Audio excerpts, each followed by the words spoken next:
Yes, I true information.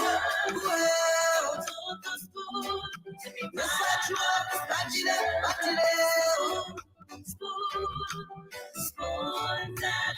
Yes, I true. From the CEO stand on with the scroll, and your boy right in the South Bend. Charges on the beat. To get your information. To the school, to be part of our discussion. School television. School radio station. Spoon gonna tell you what is happening in Liberia. Spoon gonna tell you what is happening in Monrovia. Spoon gonna tell you what is happening in Africa. Just to spoon you will know. The children crying for starvation just to spoon. You want to get a news update, my brother, to spoon. You want to know what is happening, Moreover, to spoon. Politicians want to make their decision just to spoon. You want to know what happening in the ministry to spoon.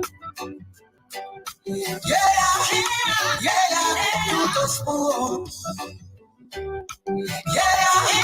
Yeah, to spoon. You from Maryland to spoon. From the CEO stand on with the scroll, and your boy right in the South Bend. Charges on the beat. To get your information. To the school, to be part of our discussion. School television. School radio station. Spoon gonna tell you what is happening in Liberia. Spoon gonna tell you what is happening in Monrovia. Spoon gonna tell you what is happening in Africa. Just to spoon you will know. The children crying for starvation just to spoon. You want to get a news update, my brother, to spoon. You want to know what is happening, Moreover, to spoon. Politicians want to make their decision just to spoon.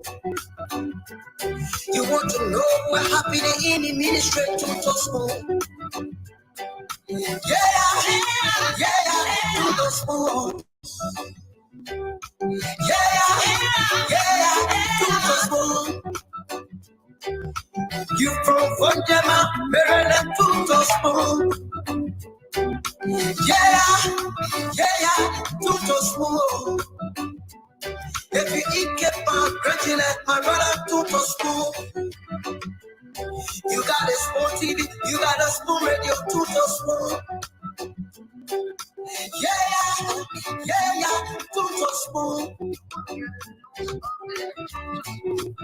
What? Yeah, Rastafari. Kiribaba. What I want? Yes, I got today. School TV. Yes. And your boy right in the South Bend. Charges on the beat.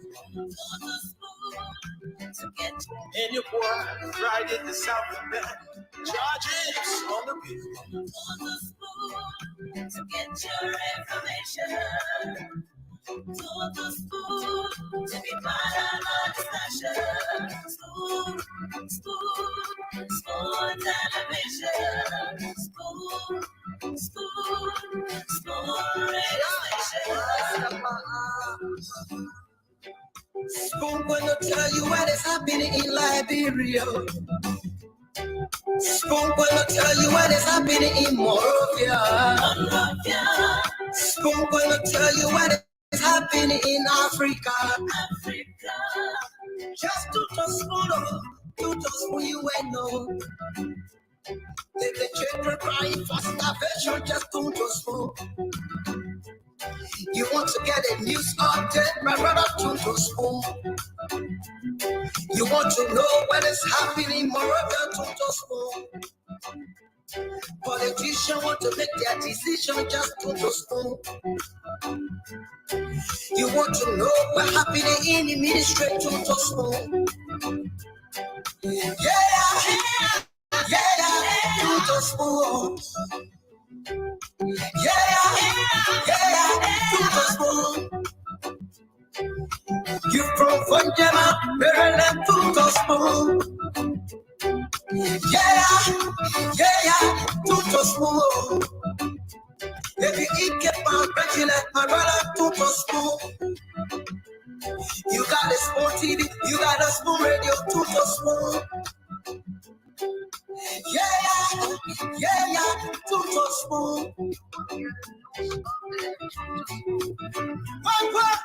Yeah, Rastafari. Kiribaba, kiribaba, kiribaba, kiribaba, kiribaba, kiribaba. What I want? This one you got today. This one you got today. Listen.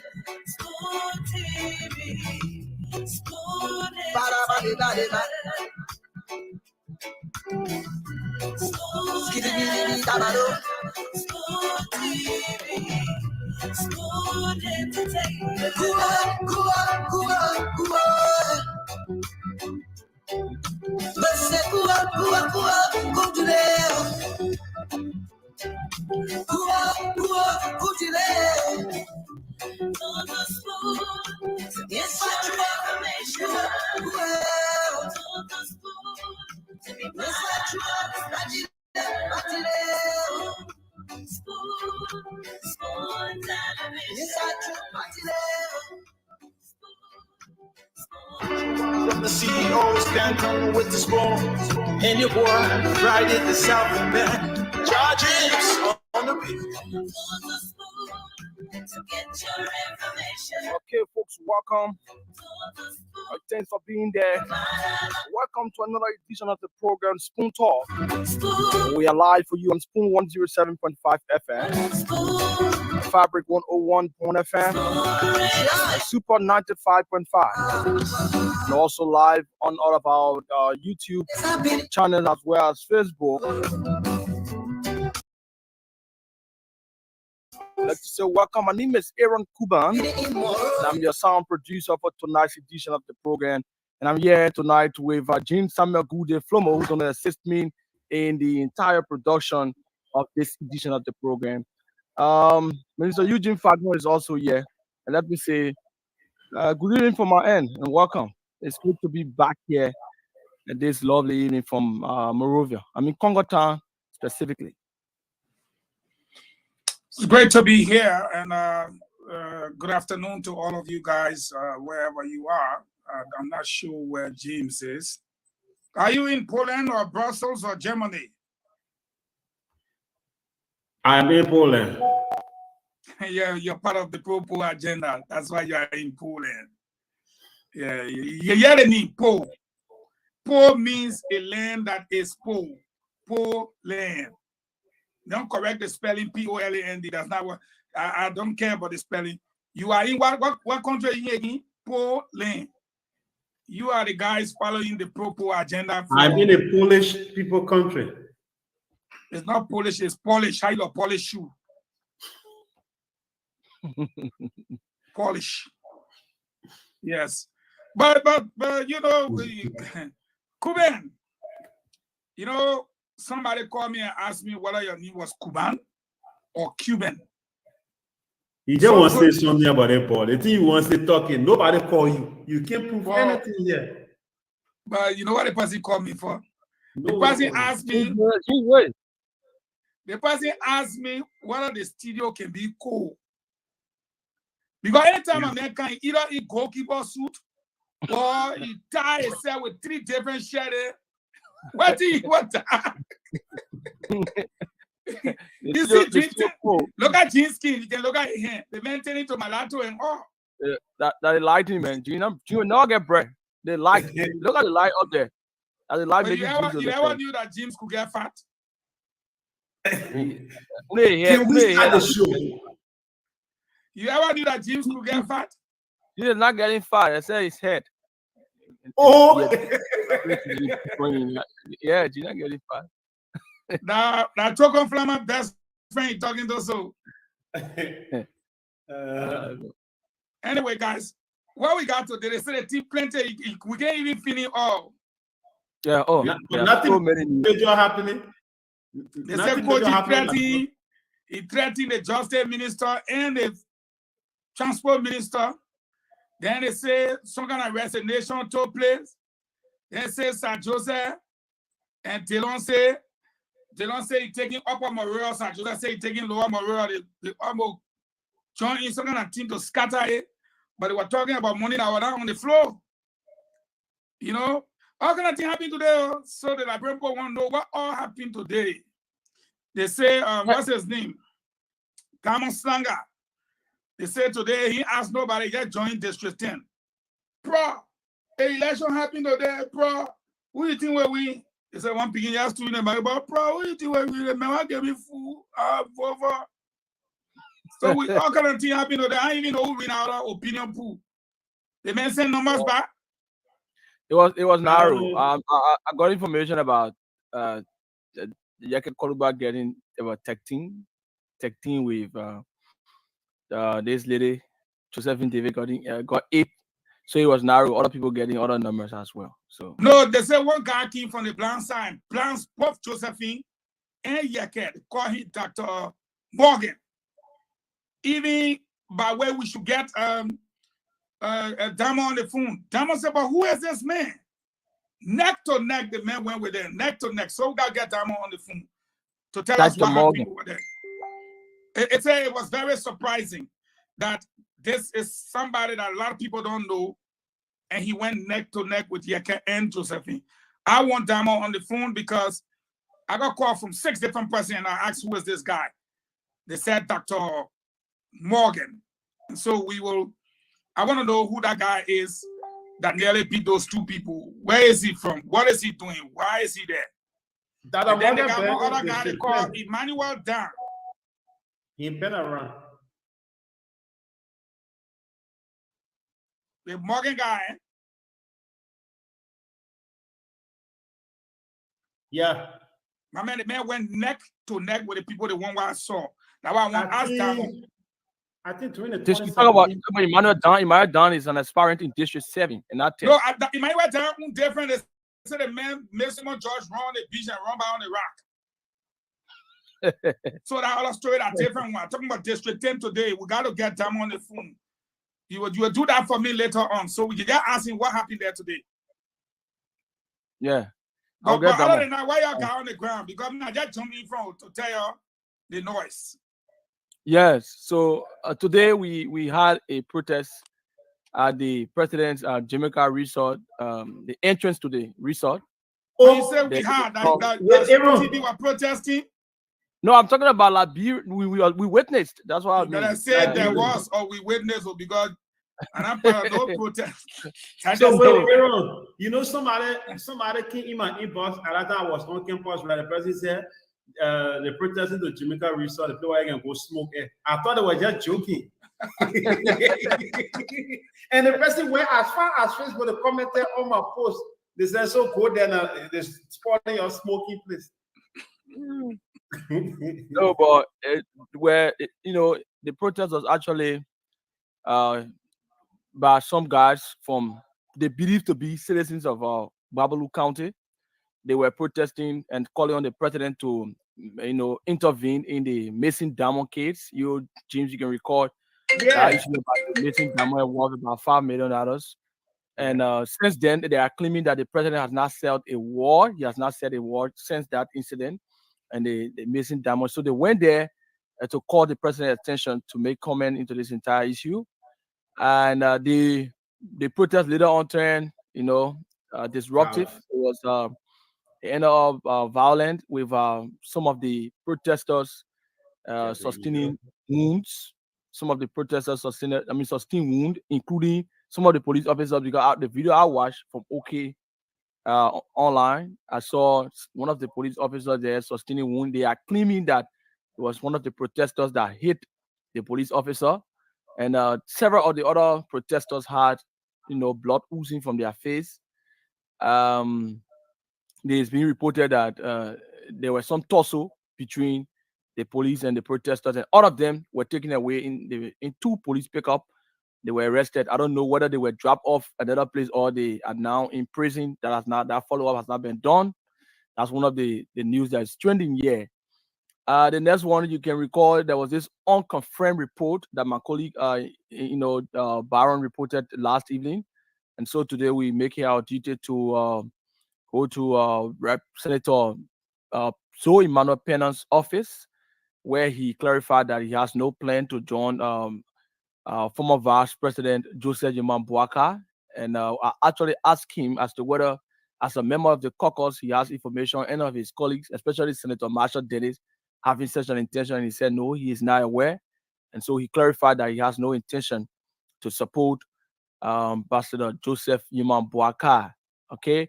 And so another news today, like Mr. Fagon was saying, there was little tussle in the Senate, but regularly those things happen. Those things happen regularly in session where you have exchanges. The Senate Committee on Banking and Currency presented a long-awaited report, on the currency exchange exercise after the printing of the money. There was this report that came out. According to that report and what we've listened to, about 34.4 billion of the 48.7 billion that was authorized to be printed have already been printed. 34.4 out of the 48.7, and that money is in country, but not all has been infused in the country. The central bank, according to the report from the Banking and Currency Committee, there are some challenges they're having in terms of exchanging the money, because we know that the resolution said that those old monies can be exchanged within the commercial banks, and once it goes to the commercial bank, it should go to the central bank. But what is happening now, when you go to the central bank, when you go to the commercial bank, you get those same old money coming back into the market and they are recirculated. And so that's some of the challenges, some of the things people noticing. And so Senator Abraham Darius Dillon, Senator Steve Zago, you have Senator Komene Wise. Those are all people that were, actually raising concern, especially for Senator Komene Wise. He was talking about, if we that go to the bank, we cannot get new librarian out of Bendo, but we see government officials, specifically individuals who are members of the ruling government, putting money, new brand money, in plastic, in basket, like in the case of the House Speaker. And then why is it that we cannot get the money when we go to banks? People still getting mutilated money, outside, when 34.4 billion of that money has already been brought into the country. But according to the report, there are some challenges, and also the bank is being careful on how they do the exchange with the old notes and the new notes. There is no details surrounding why they are being careful. Unless we can have a copy of that report, we didn't get it because the matter was seized by the pro tem of the Liberian Senate, and it was placed to the leadership committee that will report subsequently on the entire matter. They were prevented from discussing the matter further. According to them, it's financial matter, and it has the propensity to cause some level of confusion and chaos in the country. So senators who wanted to speak on the matter were prevented, except for the few senators I mentioned. So that's just one of the issues. And then not too very big, but so let me just pause you there. We get a bit. Let me just pause you there. We get a bit of Senator Joseph and Dillon. The information I want to give to my landed colleague is that information.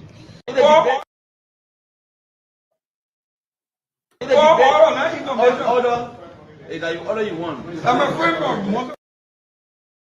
Yeah, so just a bit. You guys will enjoy it later.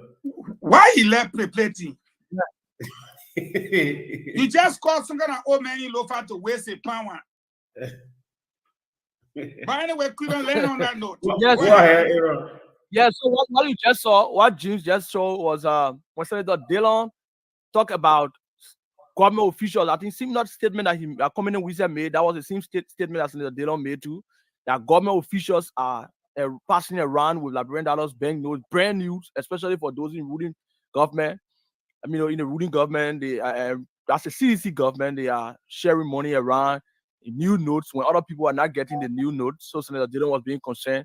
And Sir Joseph told him that you too can have similar money like that too. So you can go and share around, but just like you don't want to share, and so that And he said maybe you can put your own money in your pocket. You don't want to give it up. You don't want to carry up, but who are sharing it all around because but it doesn't mean that you don't have what I have. And maybe Senator Dillon will clarify that whether he actually has some of the money that Sir Joseph can be sharing around in their thousands.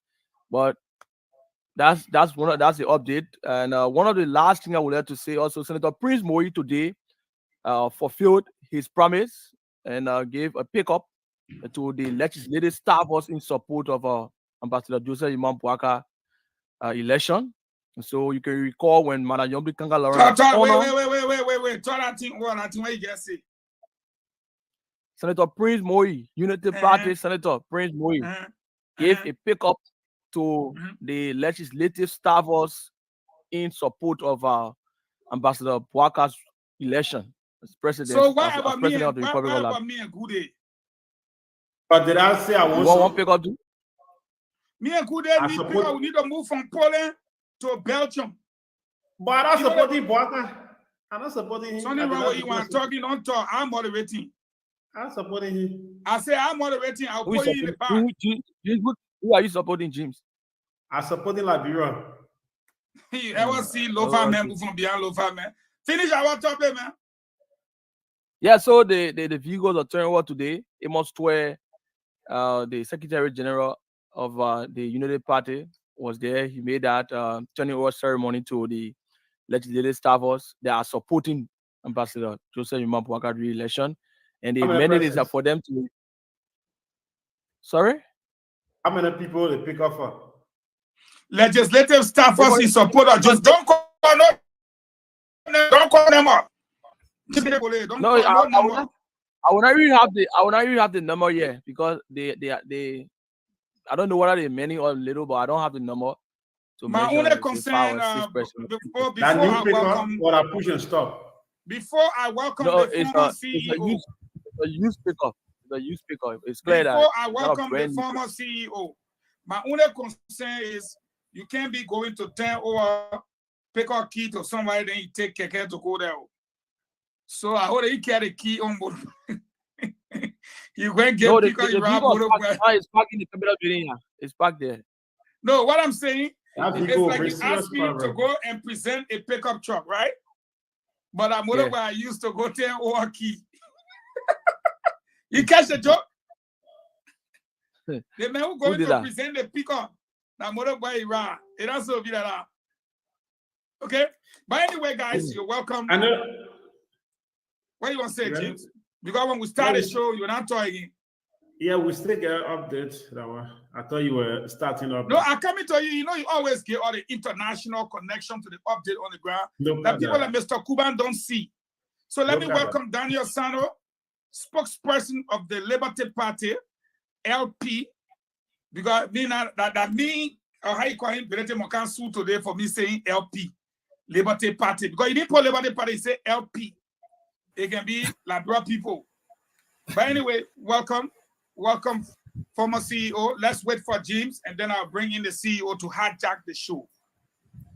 James, tell the gala you getting from the ground. I don't gotta get out. Yeah, just stay in the Senate. Maybe at that time you were still in government or you were already out. We heard about this in people remember like it's their own paper. Their own paper. Go ahead, James. You ready? We heard about the alleged rape that took place in the Liberian embassy in in Nigeria. Maybe you were. No, I was not there. Yeah, that time they put you already out. Yeah, they put me out. Yeah. So today, that investigation, the complaint or the matter was brought before the Liberian Senate. I was still in Liberia then, and the Liberian Senate assigned the Committee on Foreign Affairs. They've been on it for more than a year, and today finally they came out with a report. And according to the chairperson, who is Maryland County Senator James Barney, he said the foreign minister told him or updated him that the matter is currently being investigated, and the foreign minister also informed him that the Senate should invite the Justice Minister of the country to appear before the Senate to give update on the matter. So basically, he told the foreign committee that the Justice Minister should be the one invited by the Senate about a case to give update on the matter. So maybe other people have been thinking how that case ended. The Liberian Senate is still digging and doing everything they can so that they can get everything from out of it. And like you said, we heard about Mr. Talos, and we have his communication here. But I'm told so many things happening there. I also got another information about CEO. Why you looking at me like that? Because you coming to talk Sonny again. Yeah, come on. Yeah, you leave it together alone. You see, Fagon. That's why I don't say information anymore. You send him information, he will call in front of you and get all the announcement. Baron sat on this show yesterday and said, Senator from Brent Jida endorses Unity Party. Hey, Baron. That fallback position is giving Baron serious problem. You get some information, you got to verify the information. I tip my head from there. No, me, I tip my head from serious problem. According to reliable sources, Brian says Zoe Pennon has been the man that have not been heard from of late in the Senate. When was the last time you heard from Zoe Pennon? So Brian so that all he did for him to respond. But Zoe Pennon, we gave him a free coverage today. Zoe Pennon responded, and Zoe Pennon should be calling in on the show tonight. Probably we can find a date to speak to him. But again, you guys gotta wait. You guys gotta verify your story. You are quite correct. That's the reason why we get Aaron Kuban phone. I heard that he sold his phone and he got no phone. Aaron, you got a phone?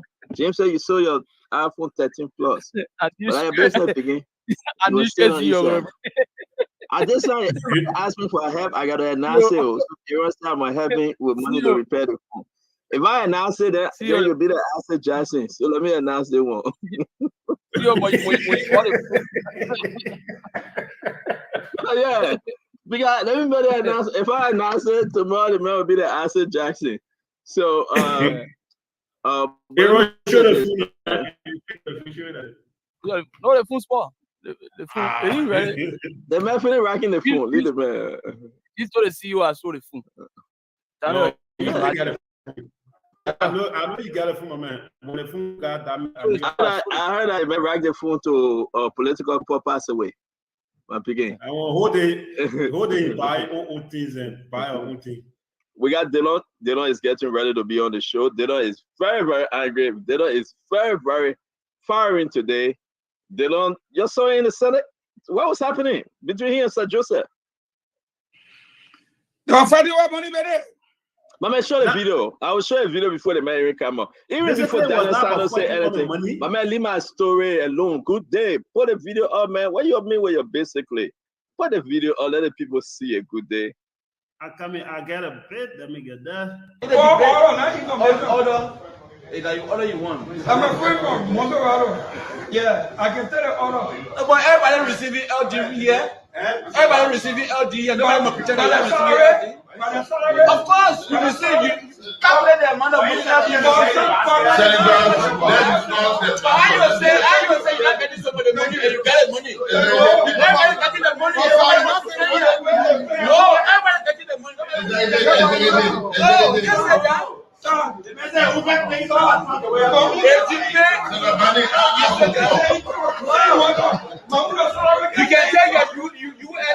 and T-shirt will fill the truck. Maybe 1K with the people. They can't do that. I got 1 more minute. No, concluding in 1 minute. Yeah, but president. No, that's going The information I want to give from London police is that I see no reason why we should just filibuster on the floor relating to this money issue. We, all senators, have component of Liberian dollars. You have the authority to change your US dollar to USD. No, if the senator is saying, no. But it couldn't play in your pocket, that's why you want to keep it for yourself. But you have the right to also choose the cash the offer. You can't do that. You can change the money and put it in your car. You can change the money and put it wherever you want to put it. Because you can't do that. We all take the same salary here. But wherever you want to use your money, use it that way. The money decide what to do.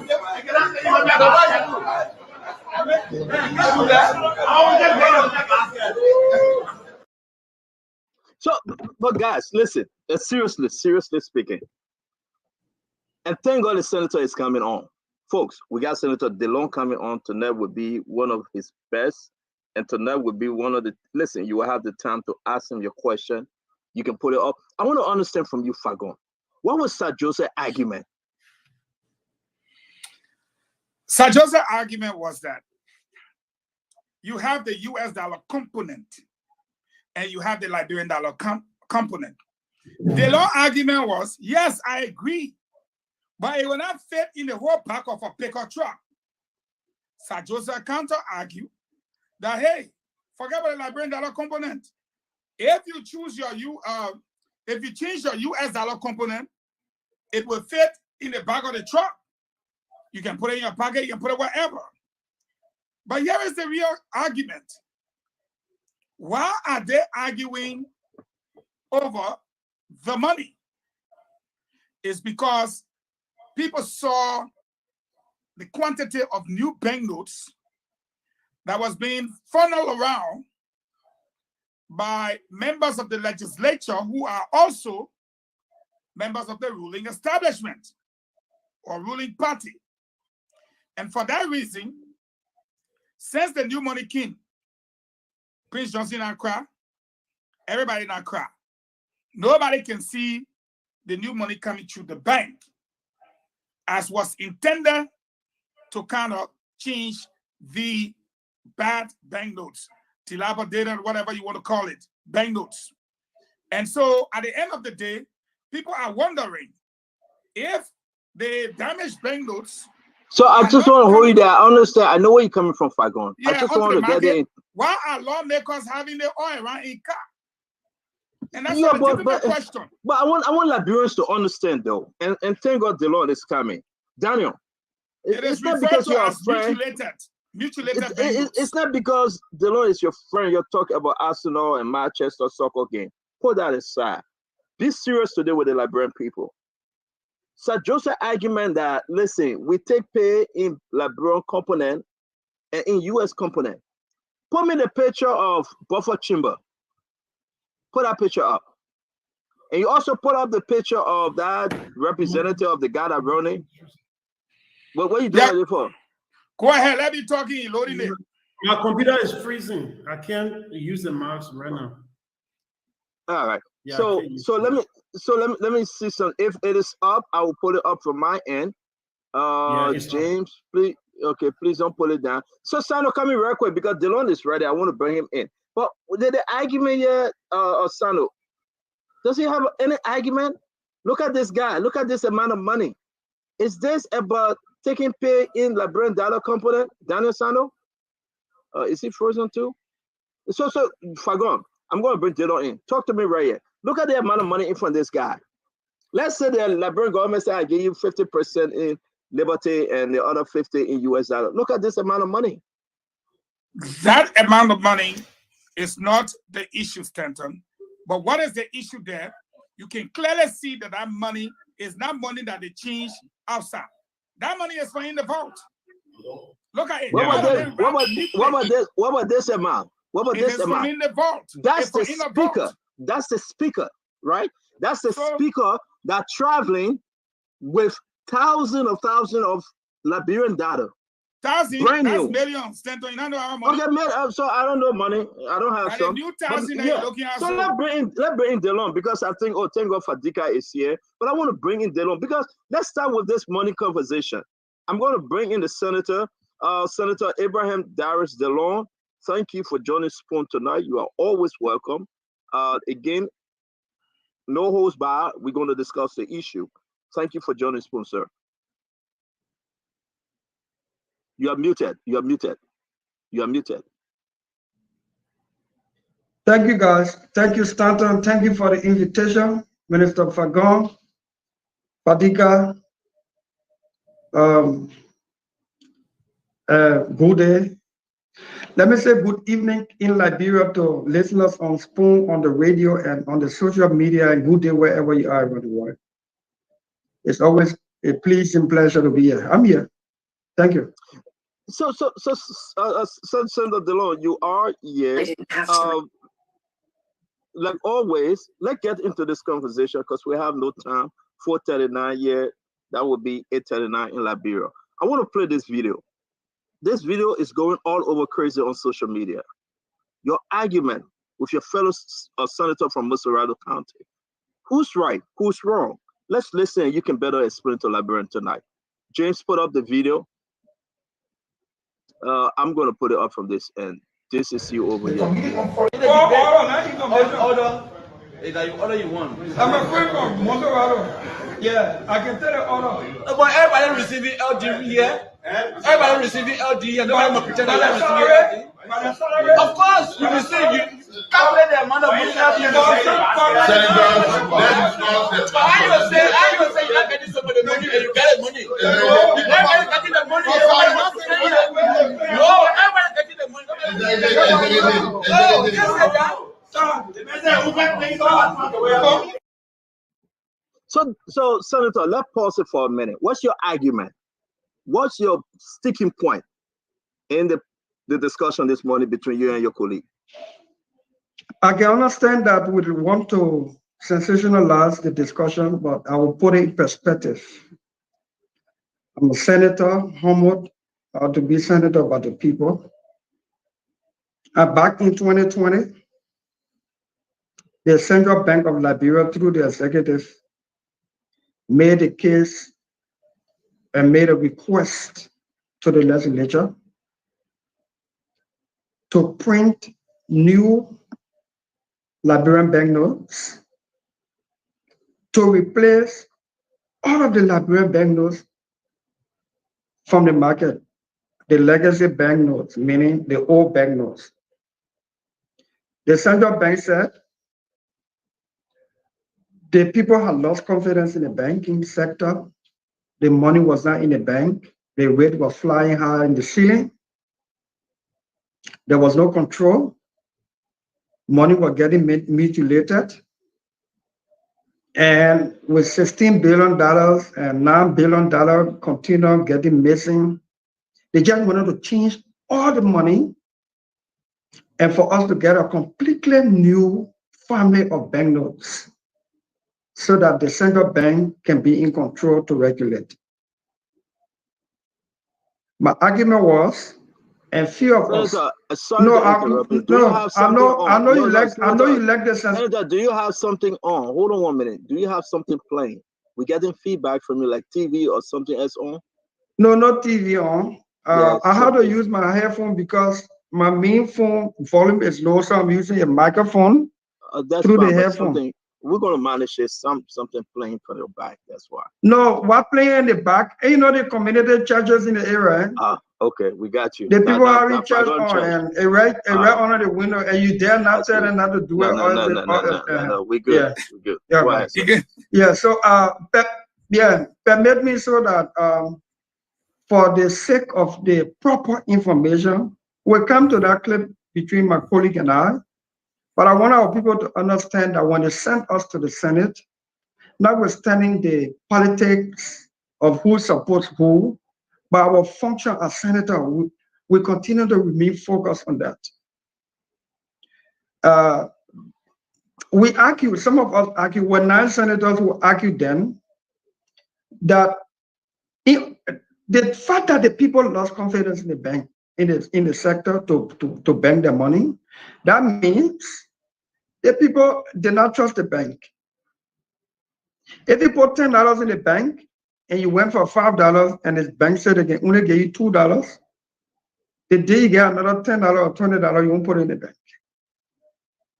So the bank, we were asking the bank to do something to restore the confidence of the bankers, of the public.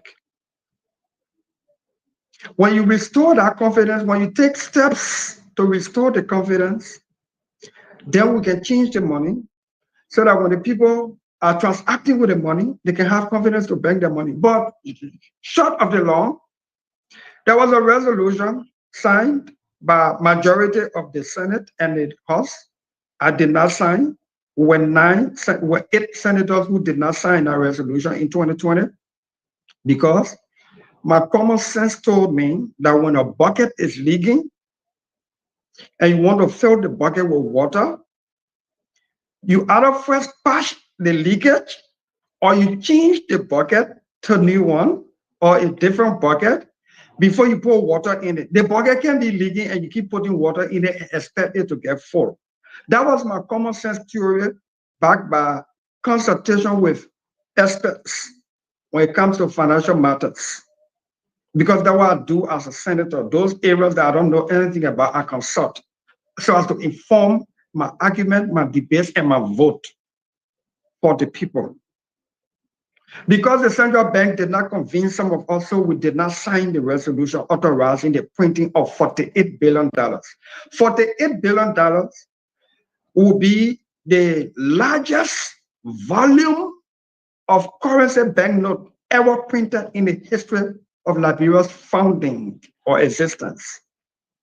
The central bank told us that all of our money in circulation, our entire economy, was worth around 25, 27, 30 billion. Why did you want to print 48 billion? There was no answer, so we did not sign. But be that as it may, the legislature in majority authorized.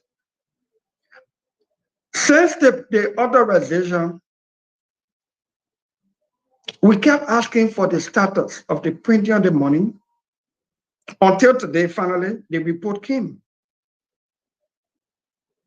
The report says 34 billion out of the 48 billion has been printed. And the report says the 34 billion is already sufficient enough to cover up all the old money on the market. When we mean old money, we're talking about the legacy banknote, whether it's mutilated or is still usable.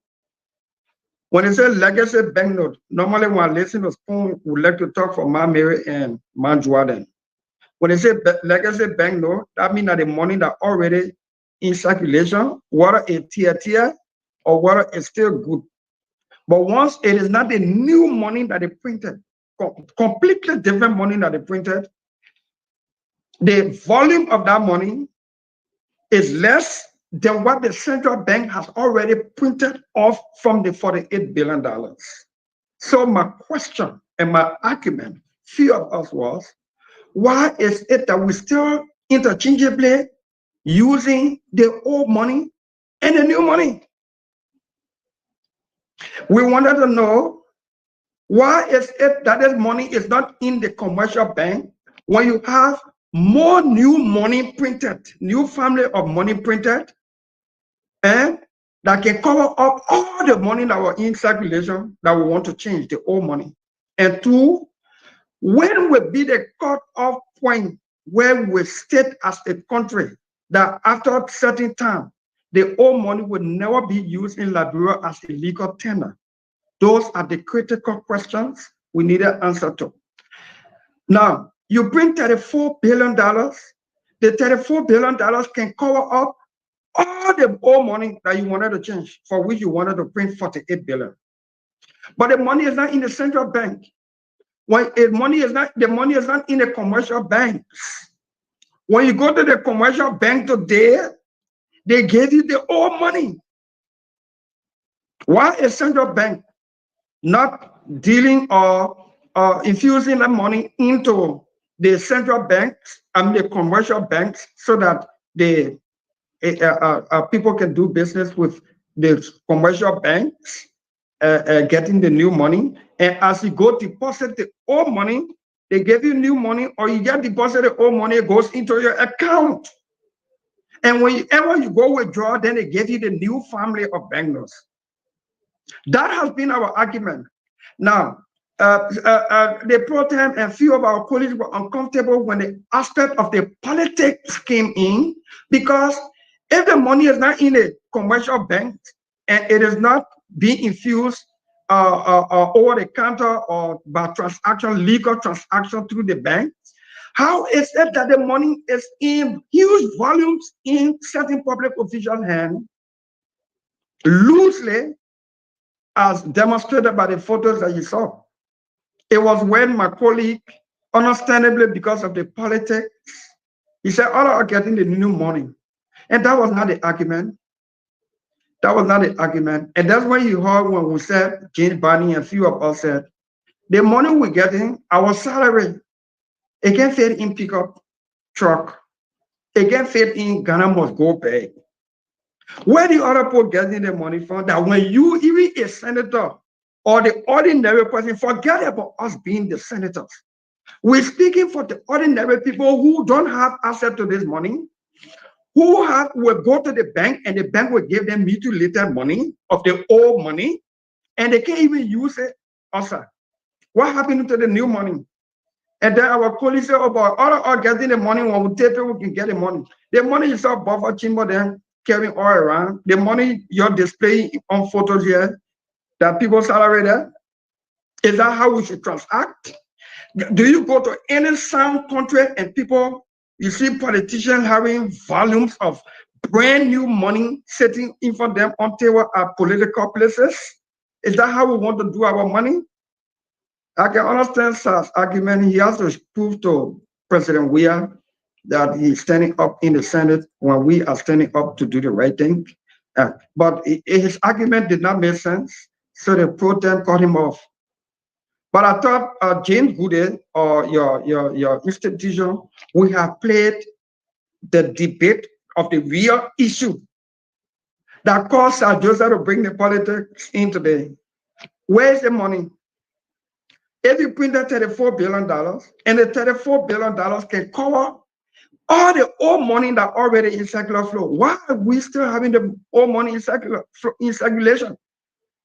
When will be the cut-off point that if you bring your money to change at a certain time, after a certain time, the old money would not be legal tender in Liberia no more? If you have it under your mattress, forget it. If you have it in your cash bag, forget it. If you have it anywhere outside the banking facility, forget it. Those are the critical issues we need to know. And thankfully, because of the heated debates on the floor, the president and the president pro tempore initially seized the motion that I made. But by the close of the session today, he released that motion because it is the legislative practice. The presiding officer can seize a motion to restore calm on a heated debate. He released the motion, and my motion was that we should send that report back to the committee so that the committee can give us a complete analysis of where we are with this money issue, and the central bank should tell us when will the old legacy banknotes be illegal tender in Liberia, and why is the new money not being transacted through the commercial banks? Those are the questions we wanted to ask, and those are the answers that we seek. 2021, I think it's when you didn't sign though. We got a document over here. Your colleague, Senator Sir Joseph, signed on this. I think he was the first. Moserado County Senator Sir H. Joseph, May 6, 2021. So the argument to say that, wow, let's talk about this Liberia what you guys make, the Liberian component. And I will put up the picture, then Fagon and Fadiga will come in. I'm so confused. This is Buffer Chamber. If you choose not to speak on it, we respect you, Delon. But this is Buffer Chamber moving around with this amount of money in a basket, right? We don't know the amount. But the Liberians, that money is almost $5 million Liberian dollar, and in a serious country, the speaker and any of us who do this should already be arrested and questioned. Oh, let me repeat: in a serious country, and if we are serious as a legislative body, if we're serious as a country, the speaker and any of us seen in this photo should be questioned already. This can also equate to financial crimes. Who transact currency like this? Who? Look here. Each of these bono here is about 100,000. So check that. That's almost about 500,000 in these people's hand. Almost 1 million plus in these people's hand right here. Then go to the one in the basket. Go to the other one where the gentleman sitting down in front, like he's some money exchanger. Who's salary here? If we, the big people, getting the money like this, why the ordinary people not getting the same? Why are we putting them in difficulty with the old money that is already mutilated and practically everybody refusing it? Why is it that the commercial banks still transacting with the old money when the central bank own report says they have printed more new money than the old money that is in circulation? Those are the questions to which we are demanding answers. See the speaker. In a serious country, the speaker should be questioned by the financial intelligence agency. But we don't have spying in this country. We don't have spying. And you try to make a little effort, you get beat up. You are told that you are faking, and anyway. Yeah. So this let me bring it. So my role, our role is to continue to share the light on these things and hoping that we can have the number with the courage and the spine to hold these people accountable. The people of Montserrat now, they are confused. And helping out, my last question will bring Fagon in, Senator. You are representing them. Sir Joseph representing them. We got two of you guys right now like this. Sir Joseph saying it's okay. He's saying it's okay. Probably that's the Liberian component. Probably the US component to change it. Brand new money. You say no. Buffer Chima working with this thing is nothing to do with Liberian component of your salary. It's financial crime. Liberians listening to Senator Delon tonight. We saw this when you're running 2020. December 2020. We saw this, Delon. Farah, the person you beat your last race. He was distributing money in similar manner, giving it to these people. Look at women coming up. Like everybody going to take what he or she can take and just go. Liberians home and abroad. So you leave this thing. But Senator Sir Joseph's argument today that somebody's salary is 18 years old, that people's salary, are we stupid enough in this country or stupid at all to buy into Senator Sir Joseph's argument? He wants to portray somebody to be, to appear to be quote unquote mean, or you want to share your own salary. Fine, left to me. That these people's salary here, are we suggesting a buffer chamber than salary here? The other gentleman who having the cash of money in front of central bank, that is salary here?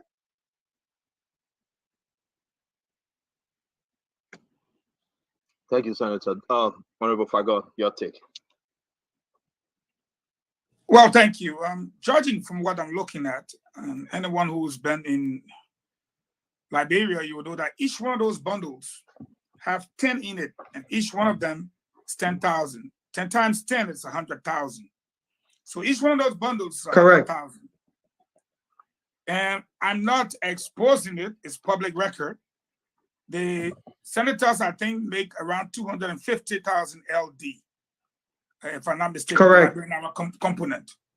Component, correct. Can you do something for me? I'm a little confused. Can you translate some of those Liberian dollar into US dollar for me? You just divide whatever amount we gave you by what is the conversion? What is the rate now? The rate is 175. 175. 175, yes. Okay, so I live there, so I know that you guys make around 250,000. Correct, Liberian dollar, right? The fact that I'm talking, that's a 20%. That's a 20% component. Fine. Can you put that picture up with the ladies? So the people on the screen. Now, if the picture is facing you on your screen, and you're looking at a lady who acting like she's clapping, you will see 1, 2, 3, 4, 5, 6 bundle. That's 600,000. So that's 3 senators' money in that one woman hand, and 3 senators not there. Go to the woman with the red hair tie beside her. You check her money in her hand, you can see the bottom of her hand. That's 1, 2, 3, 4. That's 500,000. That's 2 senators pay, Liberian dollar component.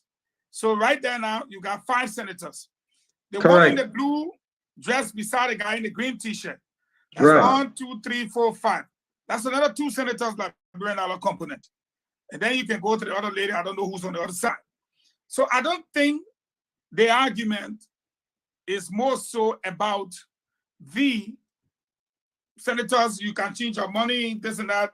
That's what Sir Joseph seemed to have suggested.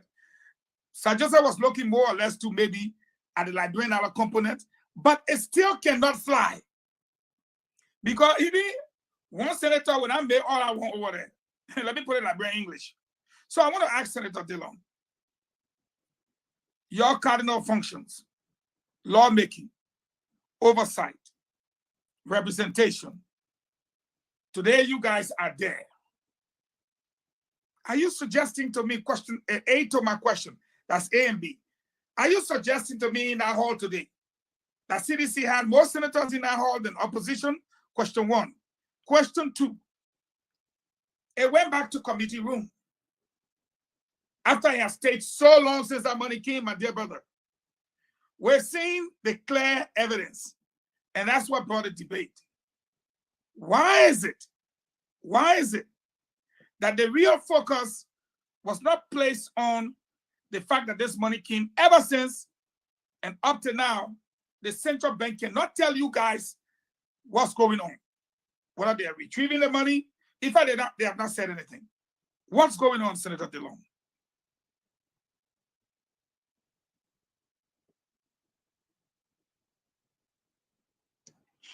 So, if you've been following the day-to-day activity at the Senate, I'm here. I'm here. You hearing me? Yeah. You hearing me? Yes. Okay, good. If you've been following the day-to-day, activity at the Senate, I try to do the Liberian people justice in my own way by bringing the Senate to the people on my page, and will ensure that the Liberian Senate has got its own Facebook live feed.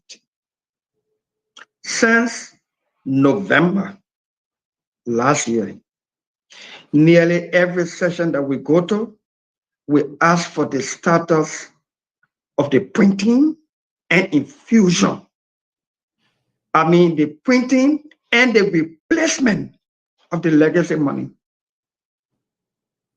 Since January of this year, when the president of Liberia fulfilled his constitutional obligation to address the Liberian people through the legislature in his annual message, and we took his annual message and took it to session, we've been asking on the record about the status of the printing and replacement, the printing of new family of banknotes and the replacement of the legacy banknotes. Just before recent, that some senators have committed to join or be part of the rescue team with Ambassador Bouaka. We really did not have the number. I don't know where people came from initially and just sold it to the public that opposition, especially opposition senators, were more in numbers than ruling party senators.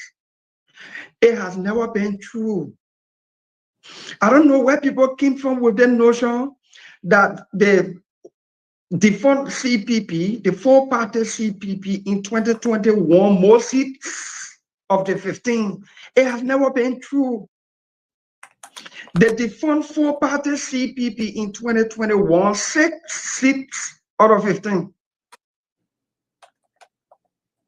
Until recently, when few senators joined ranks with us in the name of the rescue team with Ambassador Joseph Bouaka, we did not have the number.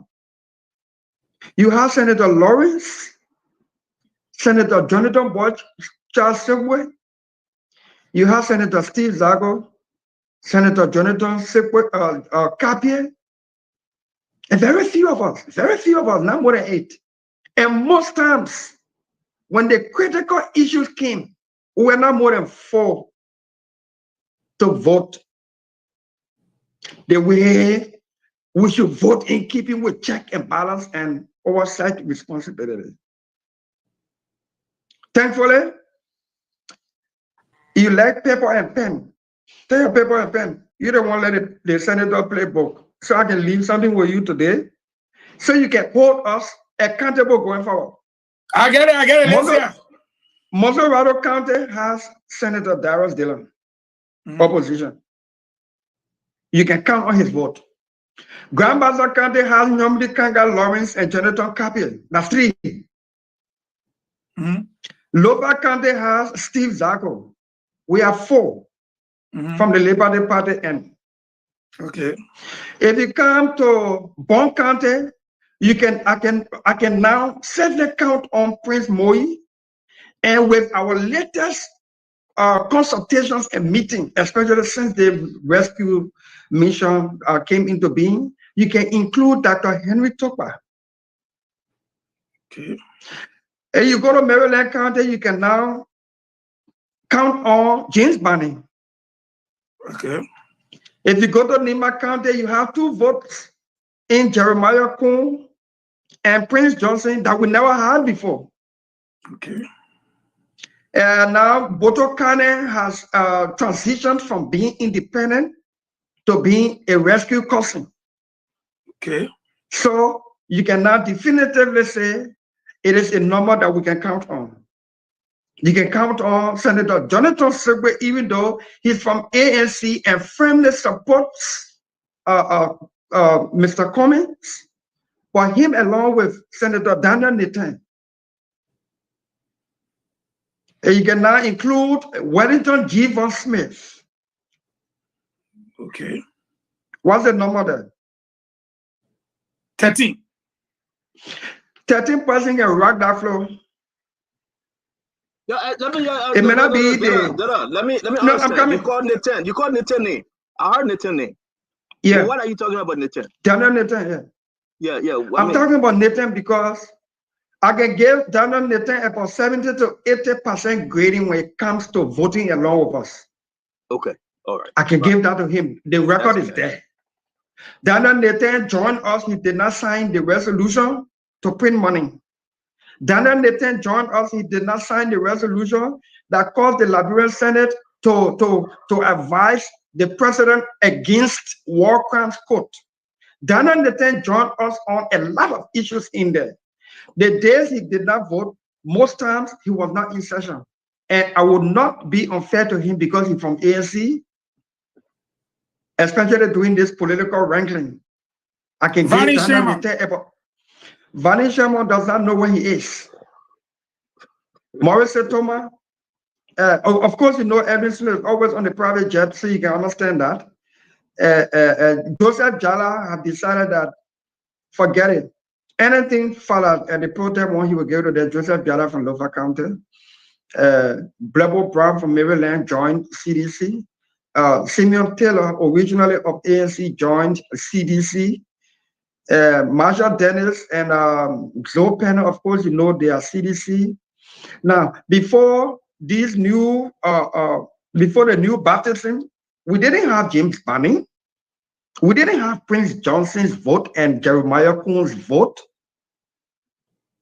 We did not have Boto Cannon's vote all of the time. She was independent. And I could go on naming so that the people know that we were suffering and struggling over there for votes. How come the public was made to believe that 2020 brought on more opposition than ruling party senators? 2020 did not vote more ruling party senators, but there were more ruling party senators in there. And by action of some of quote-unquote senators who were on other party ticket, like Vanny Sherman, like Maurice Toman, Edwin Snow was elected independent. Of course, you know, he's the friend of the president. I mean, it's his right and his choice. Emmanuel Nugwe was voted independent. He sat on the show. You ask him if he would support Dillon 5,000 bill for us to make 5,000 or less. He said yes. You ask Edwin Snow on the show, and everybody said yes. And by the time everybody got elected, we can't get the number to pass that bill. So we've been struggling. We've been struggling. And so what I wanted to say to you, Fargon and the team, the panel, those of us who want to rescue the country, follow our activities going forward. Our votes, our debates, our arguments, and will determine whether we want to better rescue the country. And for me, look, let me tell you something. Sometimes people say, Dillon, you left Saul to poor business. I like to give people second chance. A second chance that got me here today. I'm not a perfect person, but I'm trying. I try. Every day I am trying to do something good. I'm trying to be good. And sometimes in trying to be good, you slip. It doesn't mean you're bad. But even if you're bad and you want to be good, or an opportunity or the environment is created for you to be good, that's the only way the country will change. So you see, we have Jeremiah Coon's vote. We have Prince Johnson's vote. We have James Banning's vote. Those are significant votes we didn't have before. We now have definitively, we have Given Wellington Smith's vote from Riverside County. We now can be very, very firmly sure of Boto Cannon's vote. So when you add it to our struggling number before, we can rack that floor. We can get what we want out of there for the people in the country. And we can make check and balance a very enviable thing for the sake of the country. Thank you. But my second question then, and I know you took long on my first one. Are we frozen? No. We are good, Dillon. We're fine. I am looking at the likes of Setuma. Okay, so what was your second question? I'm looking at Setuma. I'm looking at Vanny Sherman and other people who, I won't say previously of this, the UP, as far as I'm concerned, they're still in there as UP operatives, except that maybe they're not part of the bloc. What attempts are you guys? On the record. Yeah. What are you guys doing now? We're going to a crucial time, critical elections. And we stay here in the Senate, just confirm this other person when we know they're not even qualified. You cannot be in the opposition and be against yourself. So the sooner we know who be who, the better the people know who to vote for. So we'll follow that going forward. But what attempts are you guys making to come about with an opposition bloc that is going to be seen, heard, and observed by voters? so as to know who for them and who not for them, as in the case of this money business. So the rescue mother is the leader of our block, along with Rescue 2, and we are there as the engine. Okay. We are making it a habit to meet every morning before we go to session. Very good. And every day after session to roll over things for a few minutes before we leave the building. Okay. And we want and the way we want to do it is when we solidify in the next few weeks, if not days, we will assign debates and the issues. Who will raise issue in keeping with their strength, their knowledge of things, and then supported by the block. When you do that, you can yield the result. And watch out for next week on the $11 million red subsidy. We demand accountability. I raised that issue. I wrote a communication. I raised that issue. It's before the Senate.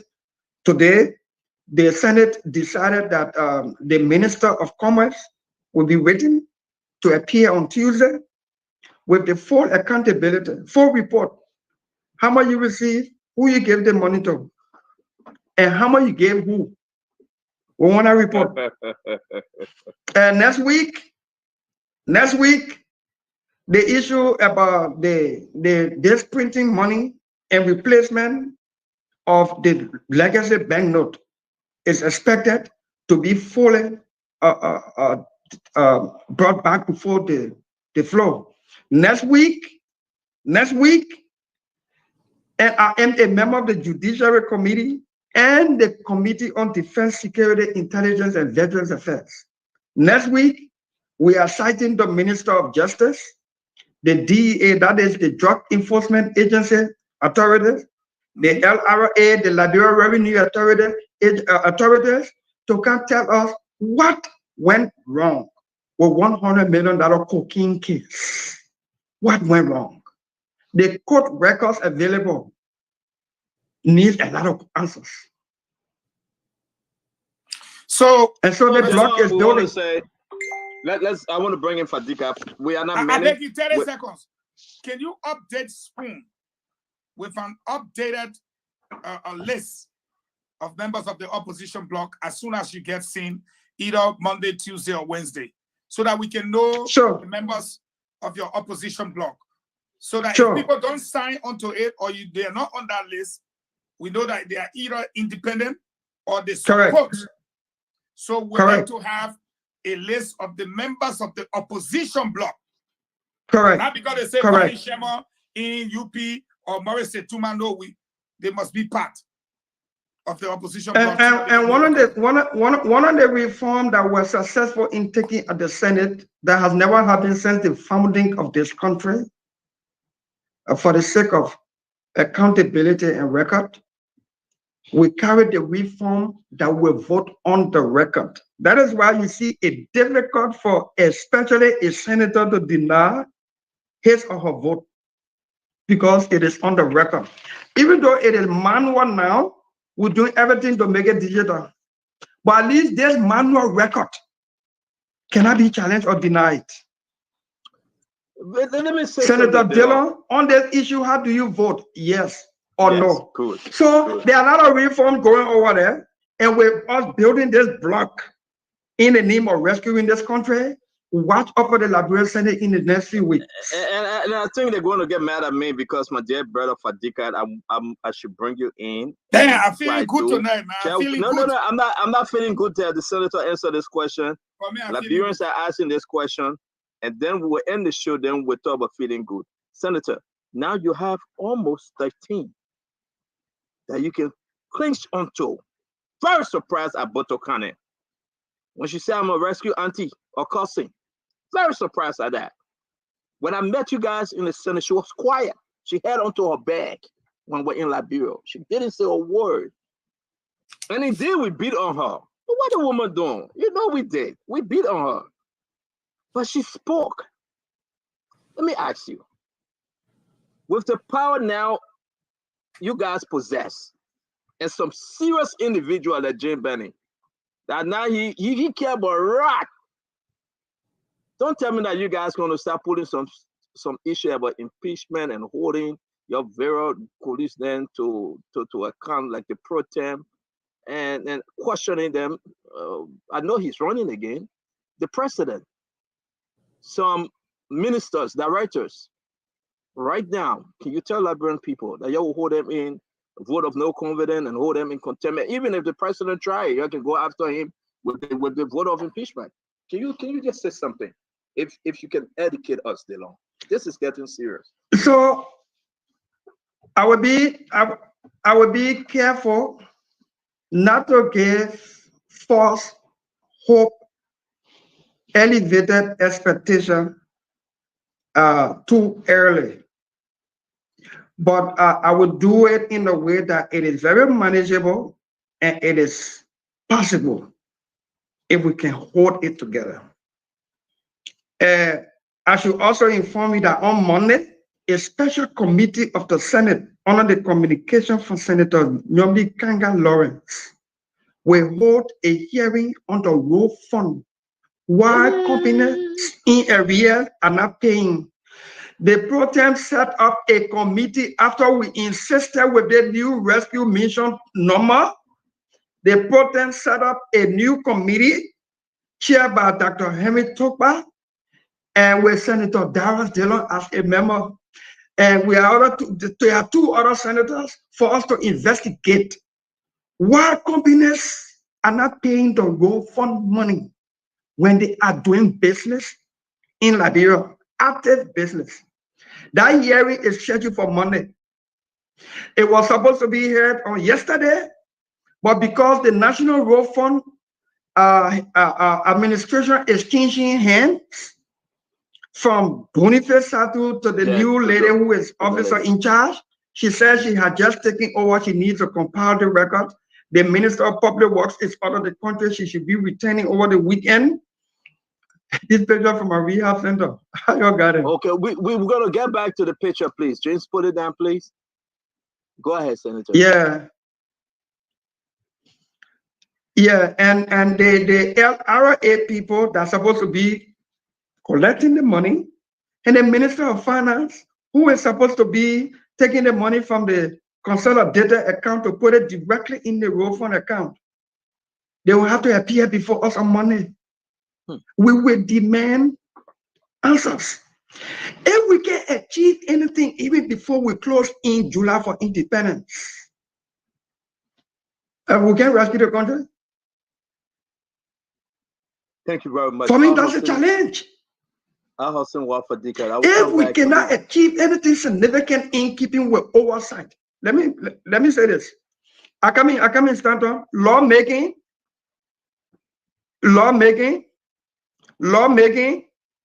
oversight and representation. It's not every day that we make laws. It's not every day that we pass laws. But the oversight function is every day. We want a kind of Senate where when we say we're sending for one minister, they should start fasting and praying. That's the kind of block we want to build. And that's what I want to say to you, Santa. Thank you very much. Thank you. Fadika, man, shoot, 3 questions. Three questions, my brother, shoot. Oh, my dear brother.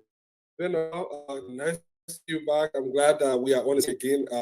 We'll connect more. All our personal differences, I know it's aside. This is politics. But I'm glad. I've been following you. I want to get you. Oh, Nepeni. I want to. Nepeni. I don't better mention, man. All the men know Nepeni. You say shining against me, Bazo. Yeah, there. We can't go there too early. But honestly, I've been following you for go ahead. Yes, and in a place like the Senate where people barely try, for us to see someone like you that are at least making that effort, it is worth commending. And I've been following you. I was looking at the numbers because me, I'm kind of analytical. 48 billion that is you are printed. That's about when my math is like 274 million United States dollars. Telephone million billion Liberian dollars is about close to 200 million Liberian dollars. In an election year, these guys tried to build to print out money. Now they are dishing it out. You raise a valid concern. And I'm going to ask you what can be done about this. The legacy note that are in circulation that should be removed from the form. Oh, we lost the senator. What happened? Thing that can happen is internet. Internet. Oh man, the internet will come back. But let me say this though, and the senator will come back, and even as you can see, we're trying to manage the network in the studio. There you go. He's coming back. Man, go ahead. Ask your question. Ask your question. Yeah. Listen, they can do what they want to do, but we will be here. They ain't going to take us there. So go what ahead. I'm saying is, one point you raised that's kind of concerning to me.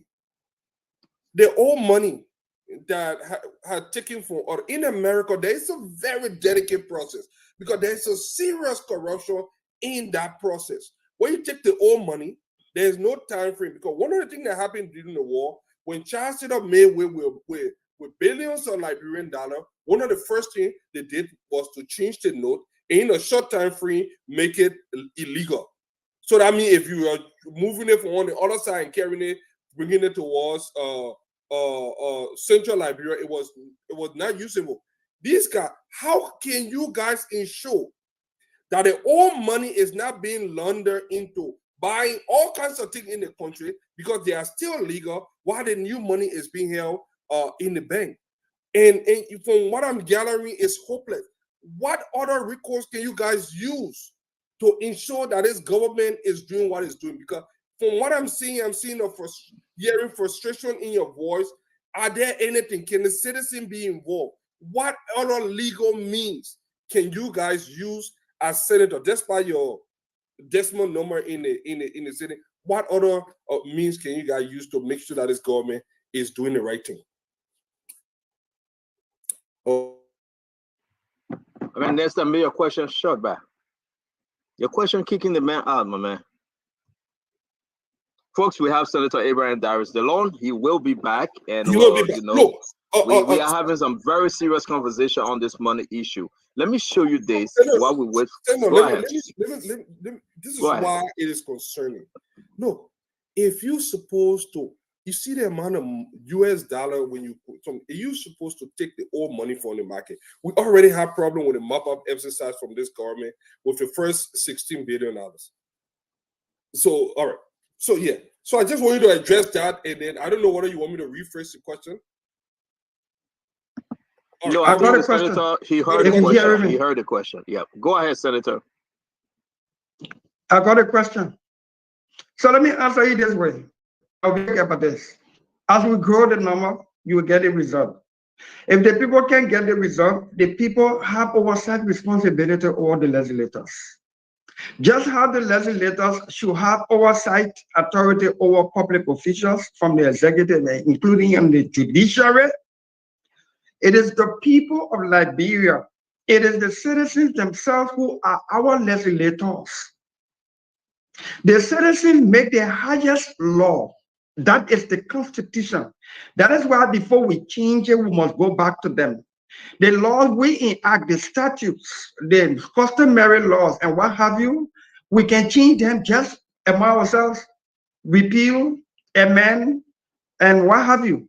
But the law the people make, the Constitution, it can only be changed by the people. That means the people are higher than us. So how do they exercise oversight over us? Why should you wait for 9 years to replace Senator Dillon if you believe Senator Dillon has failed you? Or why should you painfully wait? Hey, time with Finney, how long? 9 years with some Finney. Why should you live in pain for 9 years? When you can find some 10,000, 20,000 persons to go to that Capitol building and insist on good grounds that Dillon has failed us. We're not leaving this Capitol building until he resigns or until you expel him based on these reasons. The people, Once the people are weak in the oversight over the lawmakers themselves will be weak in the oversight over the public officials. And that's where the problem is. I see some people that say they're waiting for a whole 9 years. And he got 9 years, 19 already.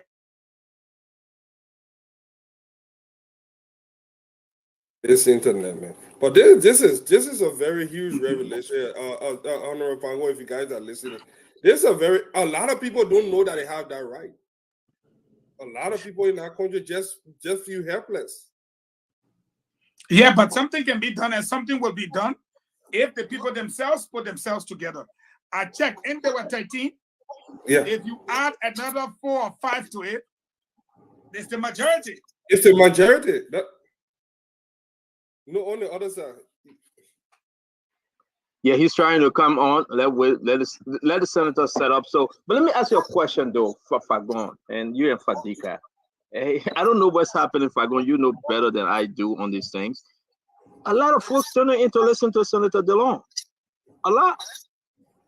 And they're asking their question. And here's the issue. The mistake people usually make, this is the same DeLong he will wait for 3-4 months to election. Then he start getting on the radio. He start talking every evening. That's how he beat Thomas Falah. You know that, Fagon. The man used to come on Spoon Talk morning, evening, and night, Fadika. Breakfast, lunch, and dinner. And the message went out there and he beat her. Listen to what Dillon is saying now. We are only 13 now. Listen to what he's saying. People let me tell you. Yeah, go ahead. Let me tell you something that happened to me when I went to Liberia. When I entered Liberia, I think when we went for that meeting with those individuals, we went to Liberia. We were approached by about 7 senators. Each one of them had complained about Dillon. That this Mayor King, he's party and something. And I was kind of surprised why they were all panicking. At the Capitol building, we have like from there, I went to meet Yeke and Larry Yanko and a few other guys. Most of the guys were worried that Dillon was about to destroy their mission. But by then, Dillon and myself are falling apart. Even though we spoke there, I met him there that day. We spoke briefly, and he showed me a car. We left. But fast forward a few years later, now I'm starting to understand. Look, Dillon's strength is Dillon has tried to at least be a representation of the people. This is something some of the people don't even try. And the little that he set his sight to do, he does it with conviction. Look, we are all others here. When someone faking, you know. When someone's sincere, you know. It's not only about words, it's about the actions, it's about the deeds. And Dillon has shown that he's that person in the Senate. His little effort. Some people don't even try. So let me say this of Fagon and Fadika. It's important though. There were only 3, 4, or 5, right? Now you're talking about 13 of them. Look at Bon County. You, Fagon, you were saying this thing yesterday. Let's forget about the names calling and the child's play. Look at Bon County. Prince Moyi and Henry Topa. Who can put forth? Henry was independent before. Who will put forth? And they didn't hide it. They don't say this. Prince Moyi, Henry Topa, Bon County done. So anyway, that is why when I was giving you my analysis, I rule out anybody coming close to Bon. Bon is over. It's a wrap. It's a done deal. But the people I beg you, we got to say. Let me get my second question before. I want you to answer Fadika because it's important, please. Go ahead, Fadika. My second question has to do with this $100 million drugs case. Have you read the case transcript? Have you read anything about the case? Oh, yeah. Yes, I did. I have. Fadika, my brother, let me tell you something. I don't have a college degree or a professional degree, but I learned practically anything I want to do. I learn it. Life experience, practical experience. I am confident without being arrogant with my informal practical education and life.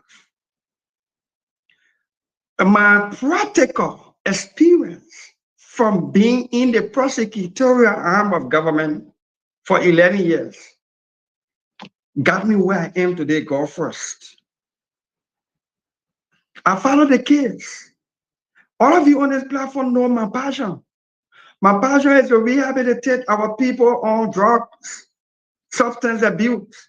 So anything that is drug related claims my attention. So my office followed the case from day one to the end. I have the transcript from the court. The Minister of Justice dropped the ball. And there are some things I won't say here tonight because I will be part of the hearing with the Minister of Justice and the DEA folks. I want to ask them some pointed questions. Why they will lose the case? But let me make one simple eye opener here. Every time a computer get missing, they find it in Dillon bag. Every time computer get missing, they find it in Dillon bag. And is that Dillon who reporting, oh, computer in my bag, I know how it got there. Every time somebody say computer missing, they know in Dillon bag there. Then the police got Dillon and came to court. Then they say Dillon that whistleblower. The Dillon blow whistle, that computer in your bag, you know how it got there? How is it that the person in whose possession you got these drugs, the person to whom the drugs were consigned, and is that one time this TRH company has been a source of drug trafficking in our country, as evidenced by the $100 million cocaine case, the same week by another $40 million, the same company. How is it that this company is whistleblower by the government and not a criminal defendant on trial? Senator, would demand answers to those. The broker people, the broker association members went to court. They went to court and testified on record that this particular company has got some special dispensation from inspection of the container, certain containers when they bring it here. Who gave it those special dispensation? All of these things are on the court record. And my experience from prosecution, if the Ministry of Justice have accused the jury of being tampered with, that's another issue. There is no allegation against the jury. But even if there's allegation, who's in charge of the jury? When you sequester the jurors, which are the human beings, when you sequester them, that means you keep them in one place for the entire duration of the trial. They have no access to anything outside of that place. You have them. No telephone, no newspaper, no radio, no family visitation, nothing. They can't even come outside to drink water. And who's in charge of the security man in that place? It is the sheriff. Under whose direction and supervision does the sheriff work? The Minister of Justice. So if somebody tamper with the jury, they must have passed through the Ministry of Justice. They will answer some questions before us.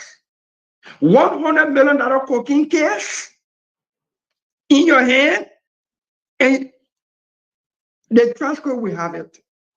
They will answer some questions. We are tag team, and we have discussions about it today. They will answer questions. Well, you just answered one of the questions. I wanted to ask who gave that TRA special preference, duty-free privilege. That was something that was concerning to me as well. I heard you summon the LRA too. What is the role of the LRA in this whole process? Because I know they were kind of investigating that company as well. If the broker association is receiving instruction from and not inspecting, doing physical inspection of the container, of the content in the container, the instruction must come from LRA. And if LRA is giving the instruction, we want to know who. That is why the defense counsel said, jurors, you please free these people. The government know who bringing the drug. That they run for the poor. They both say they kill no bad people. The money they pour, they say they cut on the counter, the over 200,000. They both say we kill no bad people. You're selling people, yeah. You're bringing in wholesale, yeah. People say they kill no bad people. They get business registration for doing general merchandise, and they kill no bad people wholesale to go sell it. They legally registered to do business in Liberia. They kill no bad people. How can you say they kill no bad drug? They can't answer. The transcript is there. I don't want to say much since I'm a member of the committee and we'll be holding the hearing. I want to hold down some stuff. So they came to buy something, but y'all who get a warehouse, y'all who get your container, y'all who get it one that you're selling. So how do you think they might get in your warehouse? How it even came to Liberia? How it got inside your hand? So Delon, though you don't want to say much, we know we're going to have you again on this drugs issue because we need to set the record straight, Delon. I think the point you just made is very important. They came to buy the PFI. So if they got there to buy the PFI, why are you holding them saying they came to buy drugs? But you have the transcript. If you can, just a little more, push a little further. Just a little more. The company, TRH, and the other company, were they questioned? Folks from there were arrested. From your position as senator, I know these are some of your questions. Can you help us understand? Since you have the transcript. How you question your whistleblower? How you question your whistleblower? The man, you find your laptop in the man bag. Then the man said, oh, I opened my bag, I saw a laptop there. You say your laptop lost. Everybody looking for it, they find it in my bag. Then the police said, Dylan, a whistleblower. Then you think the police will question me on you think they will indict me as a criminal defendant? Because now the label you as a whistleblower. So now, oh God, a lot of people. So it means the government using you. The government using you as a witness rather than being a defendant. That's what the government did with the company. Who consigned the drugs to them? I want us to get the long chance on this one. The Liberian people are reacting and they want to listen to this very important thing because something is missing for Dikai. And I want us to get a senator chance. He just said those people now turn into being a whistleblower. Therefore, they are protected under our law, right, Delon? Of course, yes. I have one question. Fadiga will come to you. This thing is right. I beg you, brother. Stand up. I'm on a committee. I'm not going to go further than that because I know you read it now. When you start saying ho, wait, you read it now. We're not going there today. The man just saying that the people that have brought the thing in have turned to be a whistleblower. Therefore, the government have protected them, protecting them up to today, and put the blame on people that say, I just can't buy my small fish. So Liberia says, look, this is bad luck. Something is not right. The people, thank you, Delon. I know you can't go further, but thank you. Fadiga, go ahead. One of my concerns. Yeah, no, ho, you have to know. You will not get that one today. Wait for the hearing. You also sermon the DA boss, which is another component of this. The DA arrested this thing. Right. All the facts there. We started getting rumor whether the Americans supported. They wrote a report. That story that this guy came to buy PFeed that ran in front page Africa, they came to buy PFeed because they set a tune to confuse the public. That is where the public opinion came. They came to buy PFeed that was the container was $30,000. They proposed 200,000, went up to this, went up to $1 million. Then this person became concerned, and then they became to blow the whistle. How did the police buy into that part of story to carry out and put it in the court? Because if you're looking at that story and a citizen lawyer comes and say, you know what, if people came there and register business, what proof do you have to show that are there a voice or video evidence that these people make? Bossman. Fadiga. Yeah. The court said, get the people money back. You know why? The government said that money laundering, the people were laundering money. The people show proof that you can launder money through bank, recognized bank. The people show proof that they are legally doing business in Liberia. and they got their money through bank transaction, and they displaced those things in the court. It was based upon which the court said you're getting money back, because you don't prove to all that people went to buy drugs or they own this drug. You have not attached them to the drug. But let's leave the drug issue so we can go deep in it, because I got it far. Thank you, Dylan. I know we'll have you back after your hearing. We'll follow through and we'd like to bring you down. It's very important, guys. Let me just ask you a quick question. Now they are suing front page newspaper. Dylan, they are suing front page newspaper now. You like to elaborate? Do you think they have a case?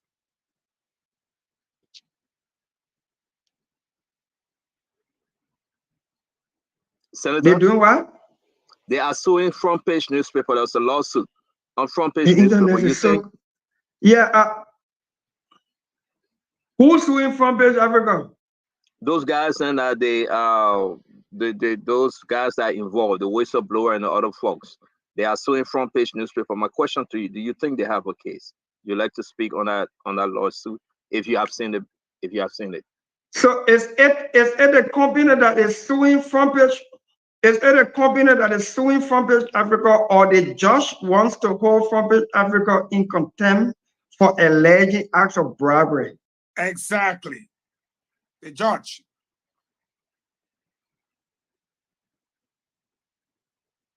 Are you hearing us, Dylan? It is the judge. His Honor Blamo Dixon is asking Front Page Africa to come show proof that there was $500,000 bribery that changed hands. Correct. So you care to speak on you care to speak on at least that's what I know on his request?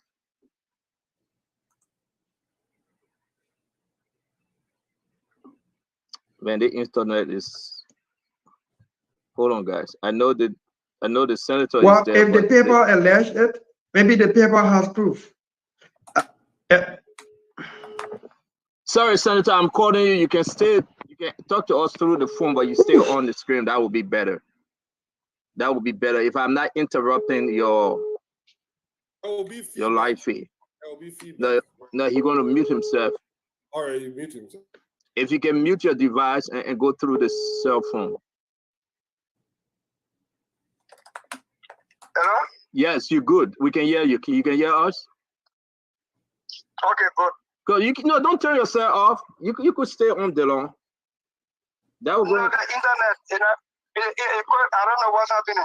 Okay. Yeah, I don't know what's happening. Yeah, I'm so sorry. We're having a very beautiful conversation. So just stay on the phone and stay on the set. Just mute yourself. I thought you were going to stay on the set and mute yourself because people like to see you on.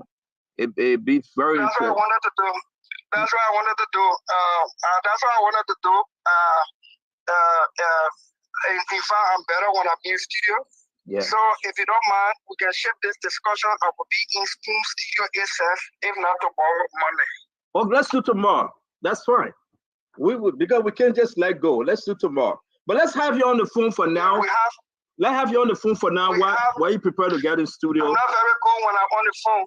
And then when I'm sitting relaxing, nothing. I know. But Dera, can you give us just 10 more minutes before you leave, please? Just give us 10 minutes. I know you're not very good. You just put the description of thing, and I won't be very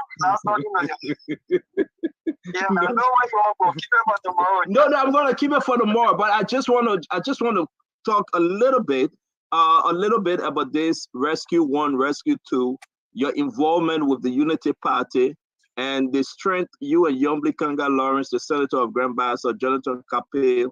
And now I also want to ask you about the political side of Mr. Cummings and his fixer too. If you have 10 minutes, we can go into that. It is a discussion I would like to sit and let the audience see me and I see you and we interact, because this is a very important and serious discussion. I want to speak to my meeting with Madam Ellen Johnson Sirleaf. I want to respond to some political stuff in the air, and I want to tell the country that we're ready to rescue this country. I'm excited. We will have you in studio. We will make arrangements. I am excited. I am excited, and I want my political opponents to come bring my record in the Senate on the table as we are prepared to redeem this country.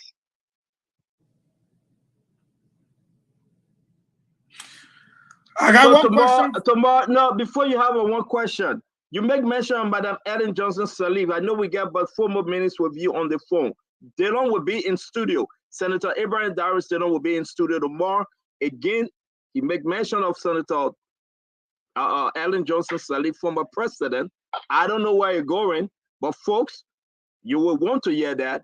And we shouldn't keep the senator for too long. It's going to 6 o'clock here, 10 o'clock in Liberia. We got about 45 more minutes to go. So we're going to let the senator go after Eugene Fagon asks his but one question. No, I just want him to come back prepared tomorrow with an answer for me. If at all we sold 49%. Oh, hold on. Hold on, Fagon, hold on 1 minute. Hold on 1 minute. Yeah, but then you know what? The senator have to go. This right there. I ain't good because we got question on our sensors. He's in my ear, and he will not be able to hear you guys well. So, Senator Delon, we're going to leave it like that. It's important. We're going to leave it like that for you to go. We're going to see you in studio tomorrow at 8 p.m. your time. Thank you, my brother. Thank you, everybody. Wow. Thank you. God bless you. You're welcome, sir. Guys, listen, this is one of the best things I've ever heard. He making mention of Madam Sirleaf's name. Fadiga, what's that? I mean, we want the thing long time now. We're waiting for, but I won't put the car before the horse because honestly, there is more to that story because that will set the tune for all the rumor that we've been hearing. It will put it into perspective. But why is ever Madam Sirleaf's name? Why is it coming in the conversation now? Well, we want to know. No, you say you before the house, my own, I let to do it. Why? My member, I let speculation. Sometimes you get the story from speculating. But Fagondo, he talked about them bring my record. They're not saying they bring my record. They're not saying that my meeting I had with Madam Sirleaf. Well, look, Stanton, I think it is becoming increasingly clear. Yesterday, I said to you guys that I was too excited. Actually, I was hyper. And I think Dylan is reaching the same place. And you heard him say it today, I'm excited.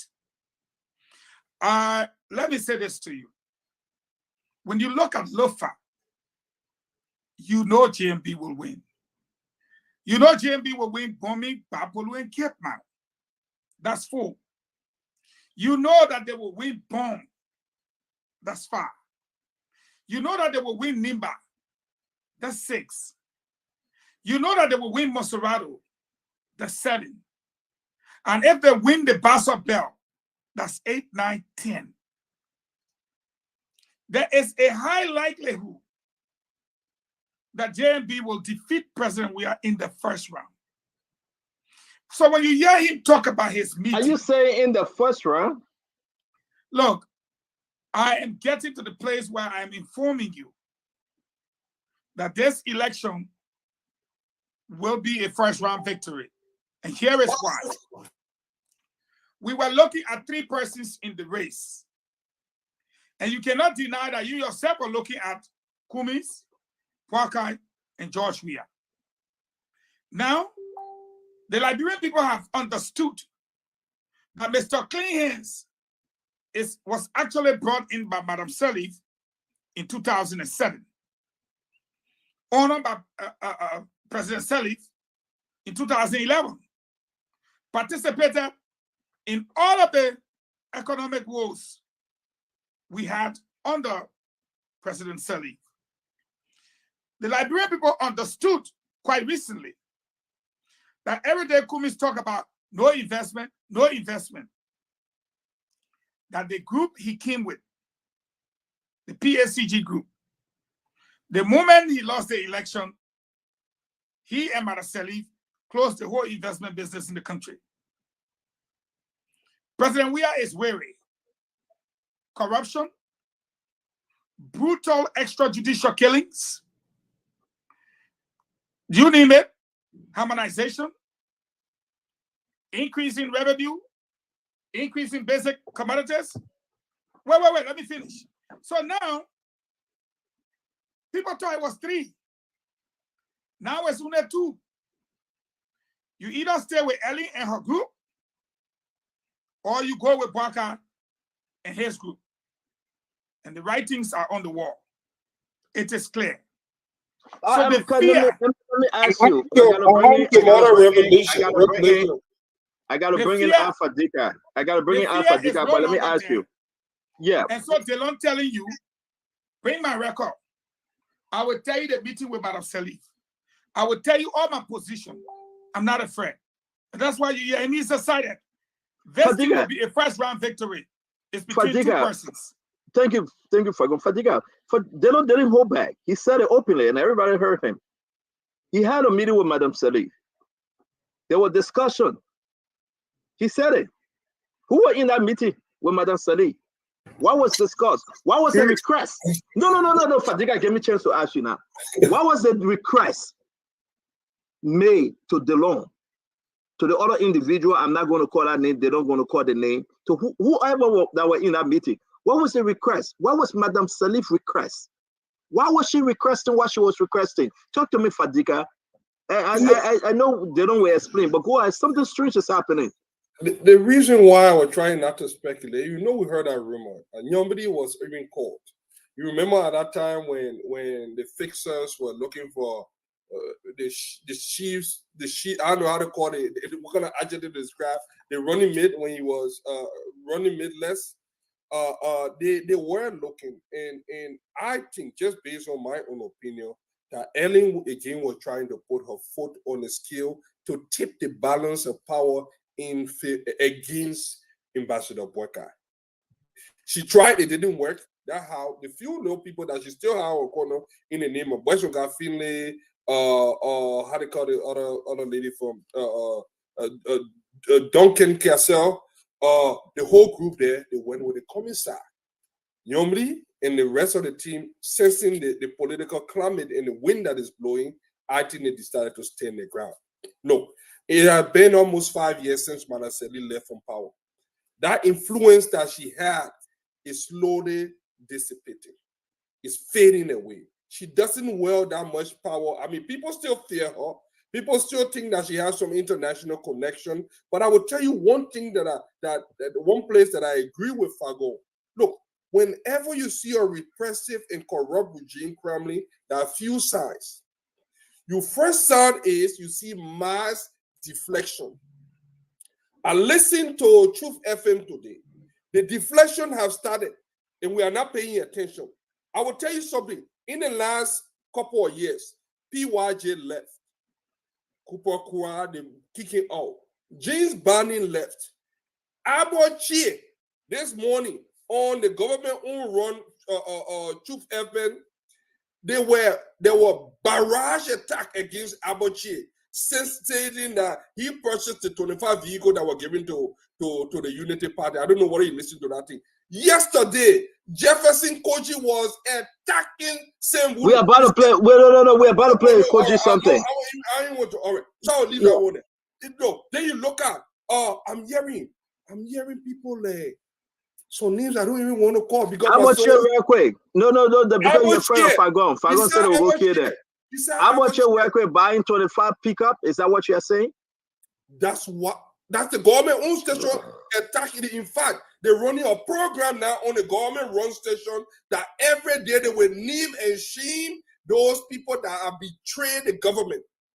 And you saw Jefferson Kochi yesterday. That's the first sign to know that the regime is crumbling. When you start seeing mass deflection, the next is whistle blowing. When you start seeing people blowing whistle and journalists something. So there is this air. And this is where I believe that this one round thing is not far from impossible. This one round thing, because I am not allowed to say it, but there are some other names coming from that whole southeastern region there. If I call it instead of Bomoson, in fact, Buffer Chima is even surfacing on our list. There are a few other I will not say. But based on our sources and the information that are coming to us, there will be mass deflection from this government. And we are just seeing the beginning. And people are trying to secure their freedom. People are trying to find the low, the low safe haven right now because they know that the ship is sinking. So those that can find that low left boat and get on it, they say, you know what? We talk all. The 12 and him men been eating the money. We eat so we eat small. Okay, so this way. Look, one of the things about international crime, even with war crimes, they go after those who bear the greatest responsibility. That means those who knew, those who had the means and the way, and the means to stop it, and they did not stop it. They don't go after everybody. So that's why everybody, other than in this whole criminal syndicate, I would like to say, there are some people that will be spared, and these guys are already caught in the way. So you muted. But you know the interesting thing, Fadiga. After it has been exposed that Cummings came since 2007 and has been working with Madam Salif, and that he received the nation's highest honor in 2011, and that he took Bouakai to Atlanta and put his hand up and said, "You will be the president in 2017," and that it was further proving that he was on the board of directors for Chevron, board of director RB Bank, chief financial analyst for the greatest of all investments that he thought he bought. After the Liberian people found out that he was not Mr. Clean Man, they wanted to look at Moniba. But then Moniba was too fast to say Madam Salif brought him early in her administration, made him Minister of State without portfolio, and head of the Presidential Delivery Unit, and almost everything we see, LEC or what, he negotiated all. The Liberian people say, oh, but then what now? And what what I want to say to you, wait, Fadiga, beg you, give me 30 seconds only. When they look at the people behind Cummings, and they talk about all these bogus investment, only to find out that Wesnor was the head of the investment commission under Ellie. So Cummings already in that group. Then they look at Belete. Ma Ellie established the road fund. Who wept the 6 million in the road fund? Dana Belete? Who team Belete on? Dana Cummings? Who team Wesnor on? Dana Cummings? The current director of the board at the International Bank, Charlene, who team she on? Dana Cummings? Bezonga, who team he on? Dana Cummings? The American people say, wow, I mean the Liberian people say, I'm picky. You think we jump? You think we stupid? Right there, everybody start jumping. JMB, JMB, JMB. And now, you go to the southeast, the people say we're not stupid. The people in Bomi, Capeman and Bapolu, you know the question they're asking? And we need to ask no. And I promise the people I will ask no. The 49% given to Western Cluster. Bomi people ain't bother too much. But they want to know who got the 51%. So I want to say before you come in, Fadiga, stand up. Can you call your best friend Snow and ask him who got the 51%? We're begging you, please. Let me ask you a question. I'm hearing, if it is true, help me. Before I call my best friend Snow, and indeed Snow. You know, now your best friend, you catching Jana to you. Snow, my man. Snow, myself texted each other this morning, so we're cool. But let me ask you a question. Of how you call him, Fagon. Yeah. I'm worried, Fadiga. I'm very, very concerned. DeLong, without hesitation, Montserrato, Abraham Darius DeLong, Basa, Yombli Kanga, Lauren, Jonathan Kape, Lofa, Steve Zako, Bond, Prince Moyi, Henrik Topa, Maryland, James Banning, Nimba, Jeremiah Kuhn, Prince Johnson, Bapolu, Botokane, Nathan. But Nathan, I will say this, y'all getting fair with me. I'm hearing that he about to cross over. I would say it. Maybe it's not true sources. Okay, sources telling me he about to cross over. That's Nathan. Then we go to the rest of them. Let me ask you. Amaracona, the people say when they hear about CDC from Amaracona, he will never call. No, Amaracona cannot call CDC, Nisa. Amaracona, he cannot. But let me ask you though, Fadiga, They say 2017, Joseph Boakai had 19 senators on his side. Time, season have changed. Fadika, season have changed, time have changed. And somebody told me, Stanton, you will see more senators declaring their support. They're very Edwin Snow. Edwin Snow will come home. And they say, Edwin Snow coming home. Look what we received today. A good day. Can you put Alex Tyler, the resignation letter up? Can you please? Where is Good Day? Is he with us? Thank you. Look at this. Alex Tyler resigned. Put the other one up. James, please. Put the other one up. The one that I sent you. Not this, the resignation, but the text I forward to you, James. Please. James is slowly total. You send it, begin sending it, begin saying send it to him. But I want you guys to read this. Let me send that. I'm going to read it. The conflict within LPDP after the political leader resigned today. That big conflict. The political leader gone. Alex Tyler will be running as an independent. But who Alex Tyler going to support? Where Alex Tyler go in bombing? Is that where Snow going? Have they made fences? I mean, bombing it's no finished. joke. Bombing done. So it brings me to my question, Fadika and Eugene. What in it now for Josh Manawia? All the people that leaving him. George Weah will have to cut a deal, and that's what I'm seeing. I say once you will what? Cut a deal? I'm hearing wow. it. George Weah will cut a deal. George Weah don't let Wahala. Let me tell you, if you the level of defection that we are seeing from this government, look, assuming that they continue to pound, and I know they will not stop.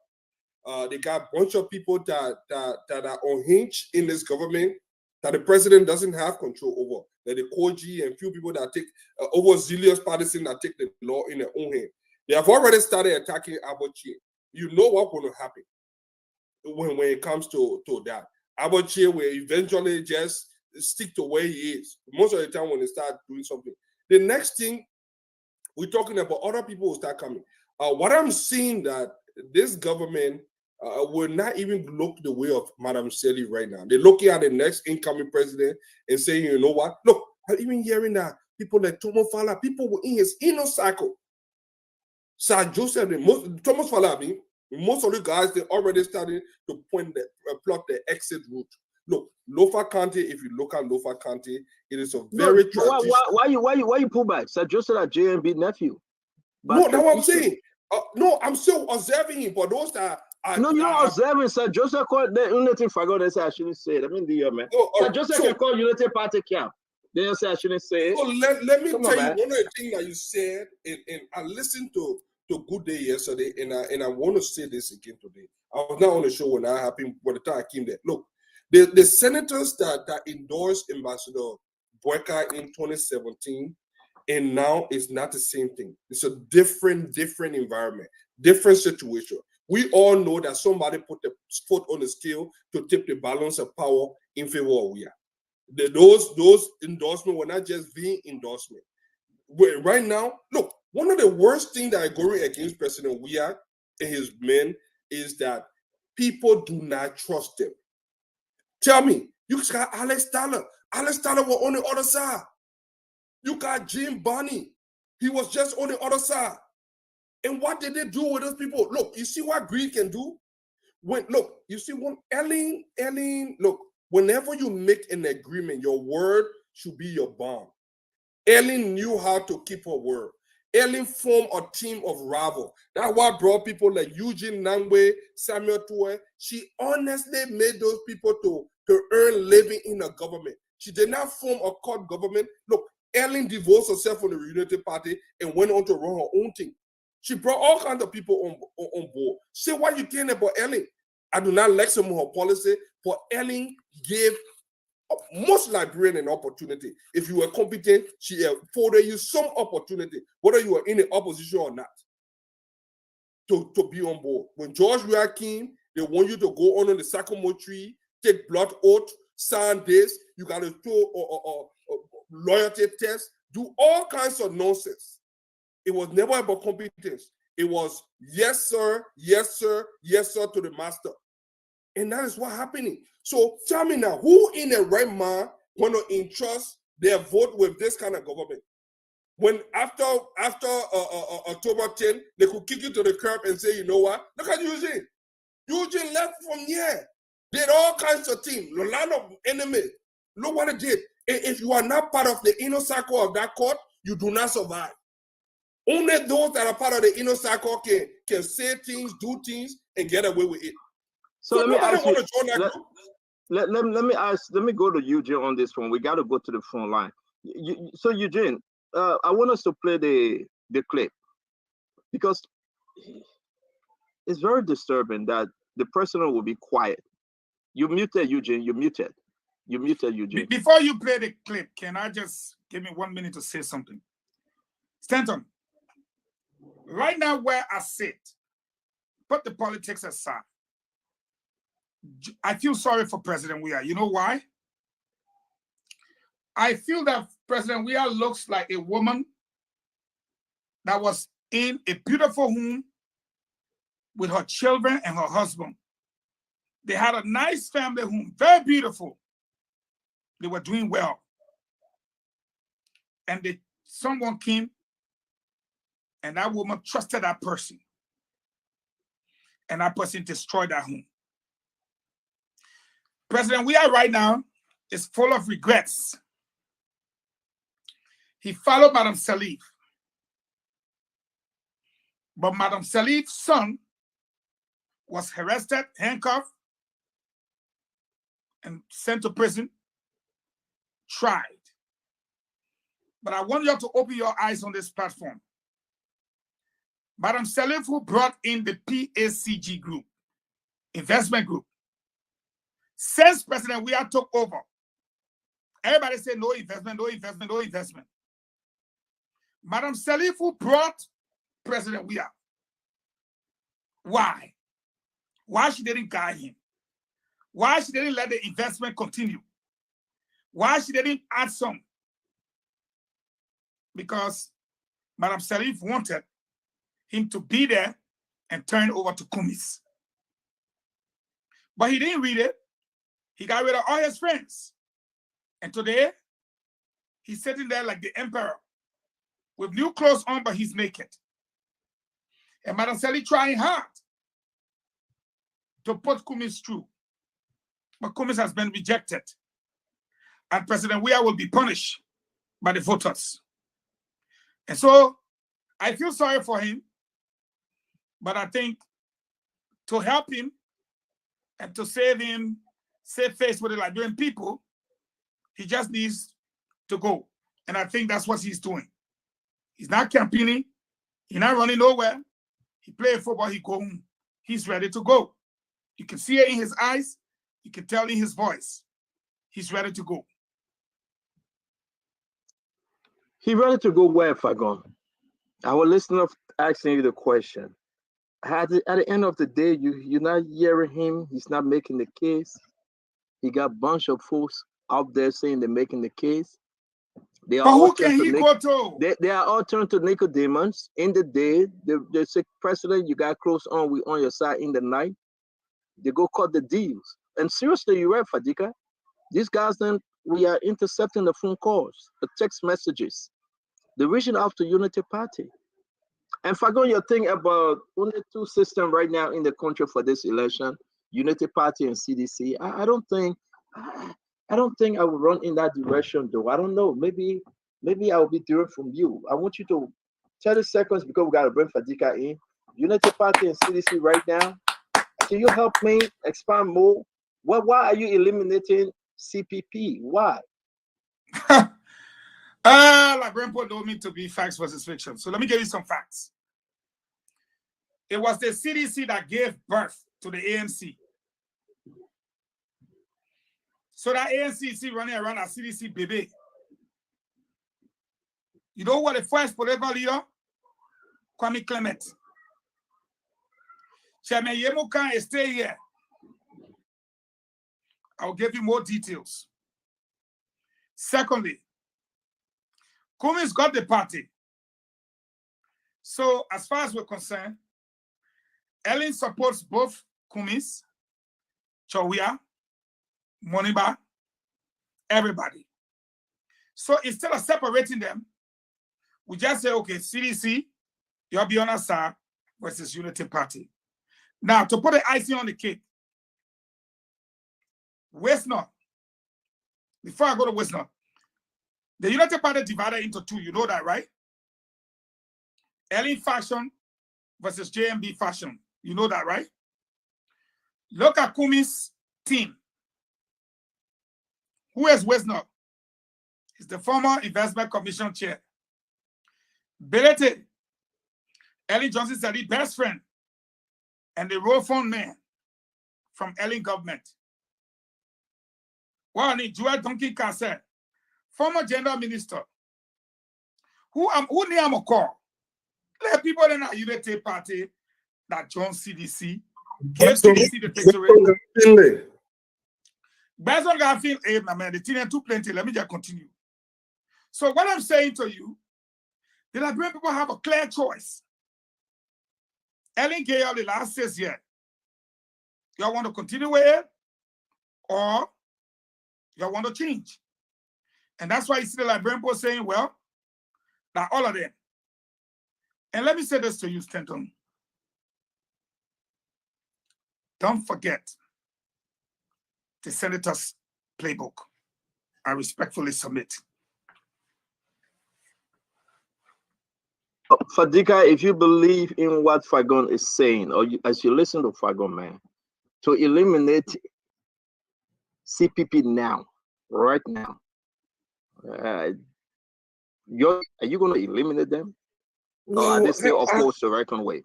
A couple of years ago, I would have said that the CPP was opposed to Recon Way. But I said, because one of the reasons I'm not in the CPP now is because of this.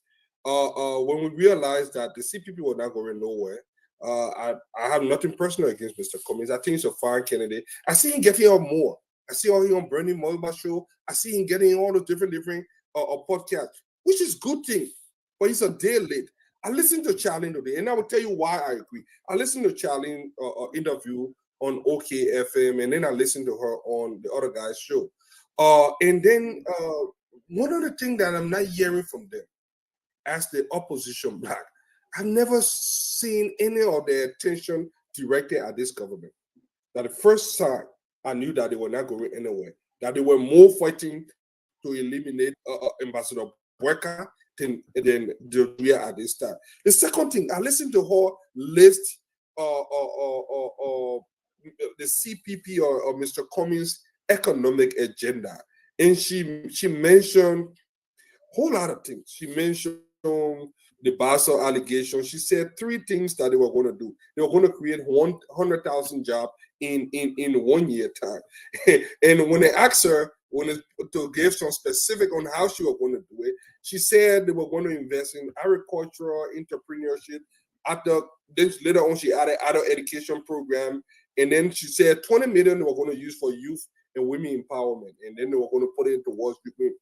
And as I listened to her, I think people listen to what they want to hear. People, I don't know whether it's a delusion or whatever it is. People want to hear what they want to hear, and they will believe what they want to believe. But the more I listen to this lady, she's very eloquent. She seems to be a very fine person, but I could see that disconnect.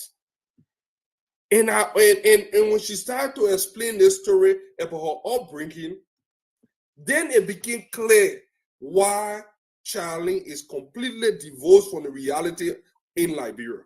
She is divorced.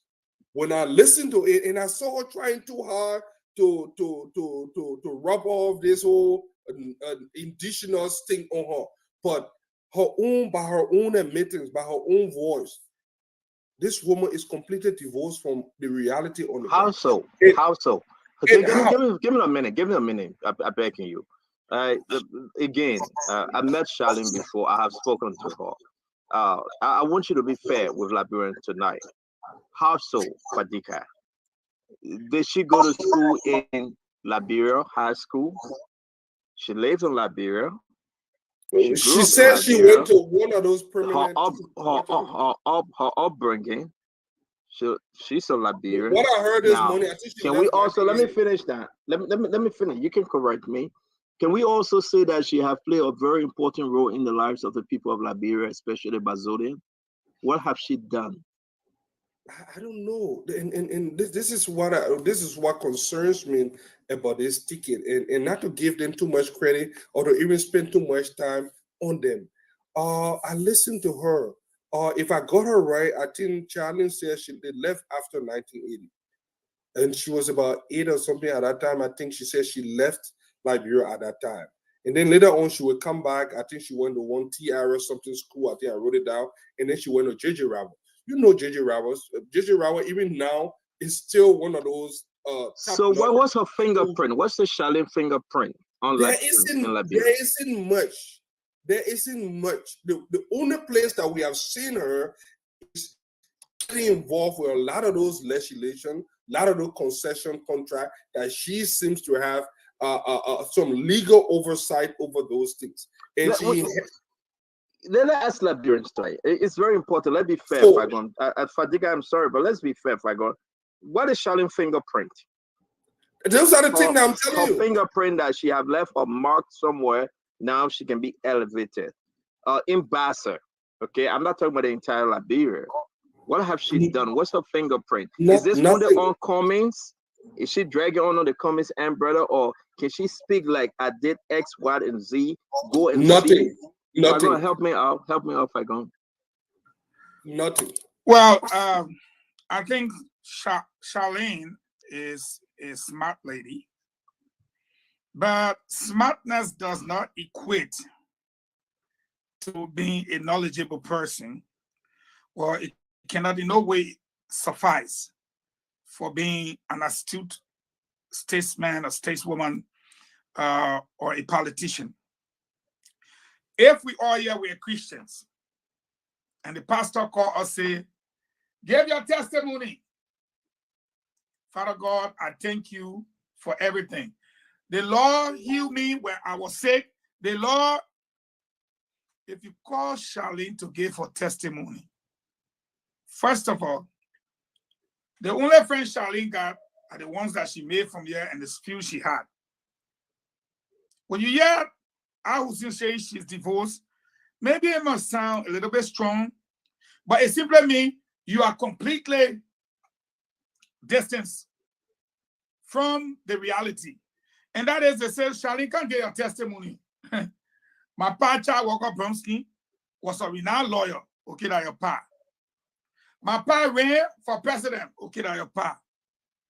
My pa formed Liberty Party, okay, that your pa. Well, my pa law friend, I was running it, okay, pa. But while running my pa law friend, I signed some contracts that I got today. Okay, that your pa. I own a board director. Okay. What is your testimony? It will be even now that Charlene will even go in some places for the first time in her whole life. So was Charlene a politician? Well, let me finish on this note. I beg you. It will probably be Charlene first time even going to Grand Jide. Before I say Grand Coup, Bokon Jide, you know it. You know it, Stenton. So, Charlene was supposed to come to help Kumis. But I think Kumis will help Charlene because Charlene is not on that ticket. And Charlene wants the Liberian people to believe that Mr. Bromsky is on the ticket. And the late Charles Walker Bromsky is no more. Well, if that is the case, then is this a calculated mistake by Mr. Cummings and his team? No, I think Mr. Cummings, and hear me well, Mr. Cummings is being remote controlled by a third party who's telling him what to do rather than him using his own judgment. Have you ever stand on A. Witherspoon? You and I know the story. Cummings spent many days in the yard of Besonga Finley why did Bezonga, an experienced politician, an elderly politician, a seasoned one, why did he not accept the offer? You and I know why. You are muted, Fadiga. You want to he told him, he said, I got a baggage. Now, the first thing he told him, he said, I got a baggage. He said, well, that's going to go anywhere. My man, the man tell you that thing, yeah, into say, I beg. My man, I heard the thing. The man say he got a baggage. So we are talking about two things over here. Fadiga, you coming in. The testimony issue about Charlene Bronstein, the Liberian people want to know her testimony. The Lord healed me. The Lord set me free. The Lord blessed me. The Lord healed my mother. She was on the sick bed. Oh, I was coming. I saw manna falling down from heaven. That's the miracle. What is Charlene miracle? What's your testimony? Now, the Liberian people say, but what's your fingerprint now? Can you go to Grand Bazaar and say, these are my handmade, these are my, look at my print on this, on that. Can you come to, and Fago, you make a very strong point though. And maybe Liberians should talk to this after Fadiga will go to the phone line.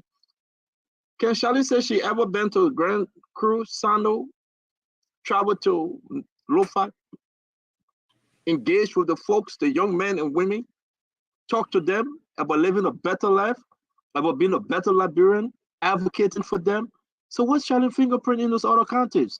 If we go ahead, Fadiga, go ahead. I think Charlene, if I listen to her, and this is the new phrase that the ANC/CPP has coined, that I think I heard Leo saying that to wearing Liberian people like to like wearing poverty is not a badge of honor. Somebody just put that on here again. Oh, like Liberian people have been telling that. Oh yeah, when the people talk about Grand Bazaar County, the people are talking about nowhere that even if people say that I don't speak Bazaar, nowhere that has to put food with. I've ever put food on the table. The people are concerned about bread butter issue, and they are saying this. All these things are cliche that they have formed in their own head to believe what they want to believe. These people are in denial. Look, what you are saying, Stanton, is right. And people believe that it is not relevant.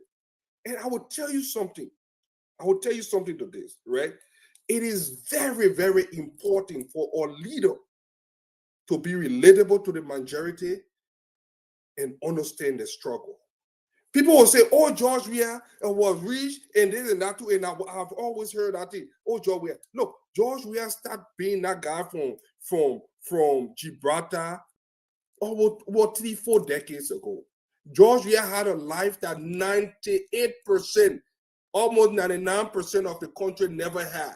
George Weah is one of a kind, very unique something. George Weah has been millionaire for a long time now.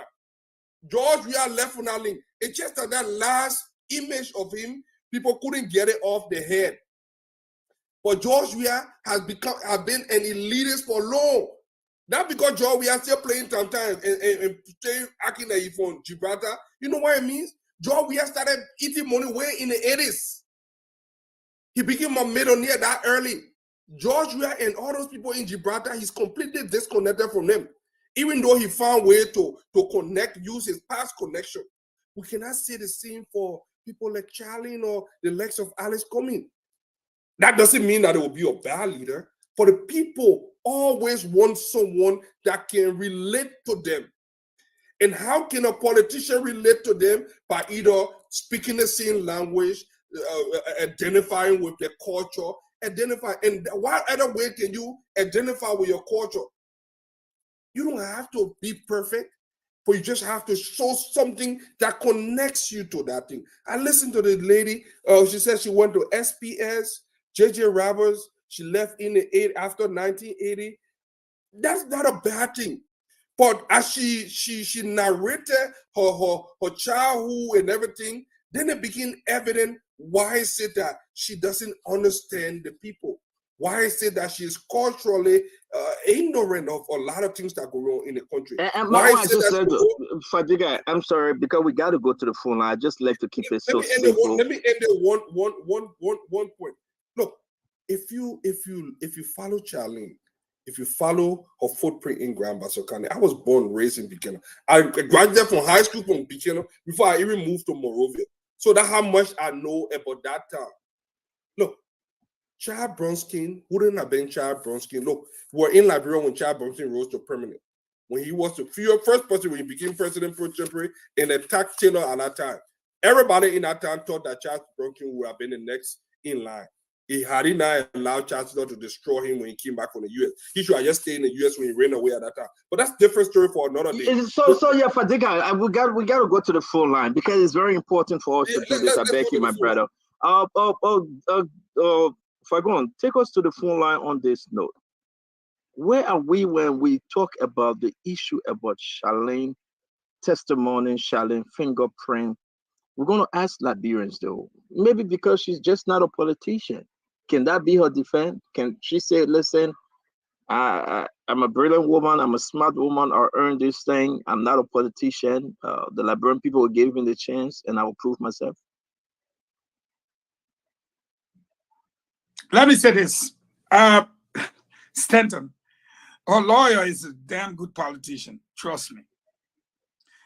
But you left from here in 1980. You're just coming back.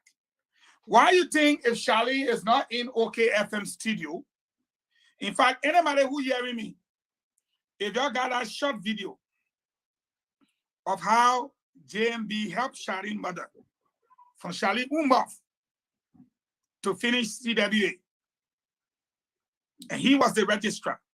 She ran a campaign right there for JMB. That's the tape I'm going to be playing when I talk about JMB educational policy. That even Charlene herself, when JMB did not think of a president, and Charlene was not even born, JMB was sacrificing his job and his survival for her mother to get an education. And who told the story? Charlene. What I am saying to you is this.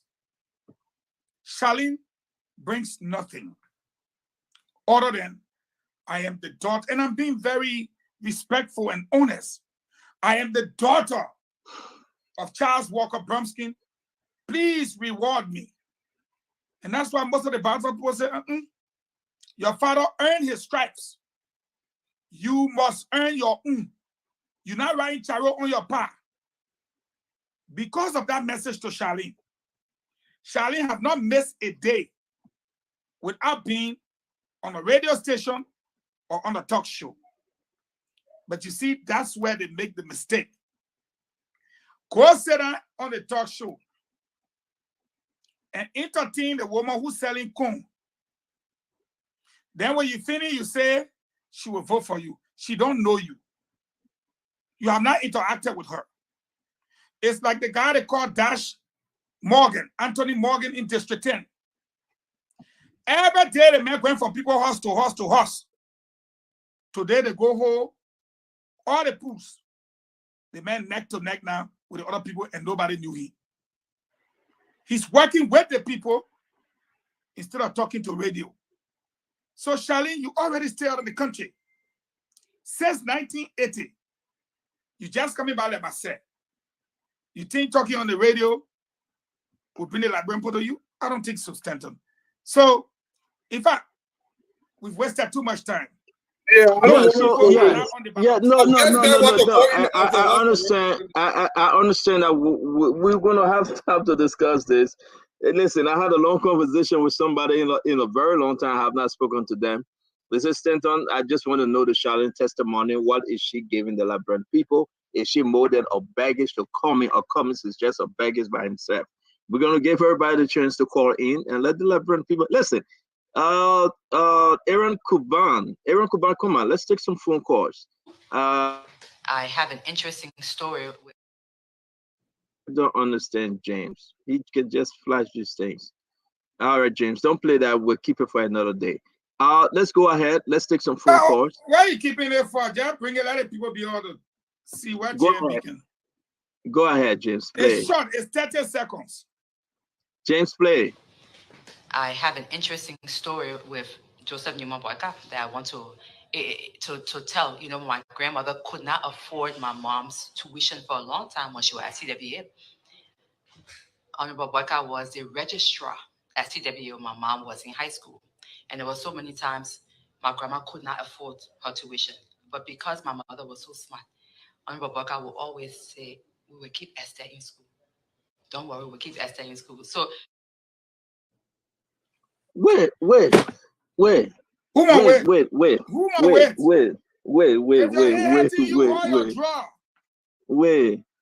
Did she say Honorable Burka assisted? Did she say Honorable Burka assisted her mother in school? Yes, sir. My man, that is a propaganda. The thing here is the woman trying to portray that she grew up from a modest background, that her mom could not. That's the only reason why she tried to bring that up. This is an attempt to be. But let's correct it, man. Her grandmother. Her grandmother. Yes. Her grandmother could not afford her mother's school fee. So Joe Parker now put a job on the line and say, we keep Esther in school. Don't worry. What's that story? So Charlene was nowhere around. Charlene was still in heavy, sitting down with Jesus' other brother, the youngest one, waiting to be brought here. We're talking about Charlene Ma. But listen, guys, let's go to the phone line. Charlene was not around.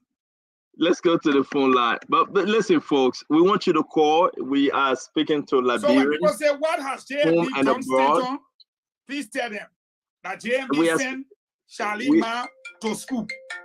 Charlene Ma and Charlene Grandma, Charlene Pa. So let's go ahead. But the question I have for you, Liberians, though, to show us some of the fingerprint of Charlene Bernstein. Is this a more problem for Mr. Cummings? This is a better choice for Mr. Cummings.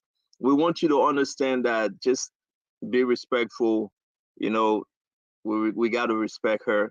But tell us, is that a better pick for Mr. Cummings? And Fagon saying that it's a two-party race right now. It's not even three. He have eliminated CPP. Something I would not do, because I think CPP stand a chance. I don't know the percentage-wise, but it's still a chance. Liberians, pick up your phone, talk to us, politics, anything. But again, I'm asking you, Mr. Cummings, what do you think about Mr. Alexander Cummings? Is that a pathway? Just tell us, is that a pathway for Mr. Cummings right now? He got a fixer too. And real quick, let me show this to Liberian real quick. Who started the fixer thing? Was it Mr. Cummings, or it was Ure? Ure thing, man. Look at Fadiga is frozen after he put in the. So Ure was the fixer. Yeah, Ure was the fixer. Wow. Fadiga, are you with us? Are you sleeping? Yeah, Ure is a fixer. We all know that. I mean, these guys, they even play your right. You know what? I think Ure got copyright to that name. So Ure gonna sue? Ure will sue. They'll be in court. Just because Fadiga know Ure that businessman, he left money, but that's why he pushing the team. Ure got copyright to that name. So so anyway, let me mind my business. So Cummings want everything that Ure own, even the You say he has coming to the bedroom. Oh, coming to the my man, I'm going out there, but may you read my mother. I cannot go that route. But Cummings want everything that you own, even the fixer name too. Fadiga, are you kidding me? I didn't know. Is this for real though? Is this true, Fago? Yeah, 2017 newspaper. You look at the team on the 23rd. You can see that. I won't put you in trouble. I want you to tell me, hey, Papa, you can fix it. But so, why Cummings behind Ure like this? Even a newspaper front page headline, all the men took it from Ure. Well, why are you even going that far? Ure already contacted a legal team. 4 months to election, Ure coming carry the day to court for fixing. But I go to the full line. Our fellow Liberians, we want to say thank you for joining Spoon tonight. We're going to wind this thing up. Go ahead, talk to us. Talk to tomorrow. We'll have Abraham Darius Delon. It will be very, very interesting. Delon said that Madam Salif called him. Madam Salif spoke to him. Madam Salif called someone else. I'm not calling that person's name. What the guy's name? Oh my God. Kuben, Open the phone line, my man. Let's wrap this thing up. Okay, so 077771075 05551011075. And the numbers to call. Let's take this very first person here on the line. Welcome. Good evening. Let's hear you. Thank you. A pleasant good evening to you. Good evening to the panelists this evening. My name is Hussein, and I joined you from Jacob Town on the Peace Island. I appreciate Bacon and Fatiga and even the CEO for the analysis and articulating the politics in our country. And let me say this with all due respect to Mr. Cummings. I think he made a very serious mistake electing Madam Bronski. Now, let's say that even the district she was going to contest, she was a winner in that district. That's the first thing you should understand. Graham Bassa had been his straight played by Yomri Kankalore, right? So if the Cummings were doing well for this country, I think we have selected Benete, who claimed to have popularity, who claimed to have control over a portion of Lima. I think we have selected him, but he did not. He went selected challenge. That was a serious mistake. And we want to keep it in. We have the number. The Unity Party has the number. We appeal to you to our opinion, like you said on one of the sister programs, you will not support the city in the second line.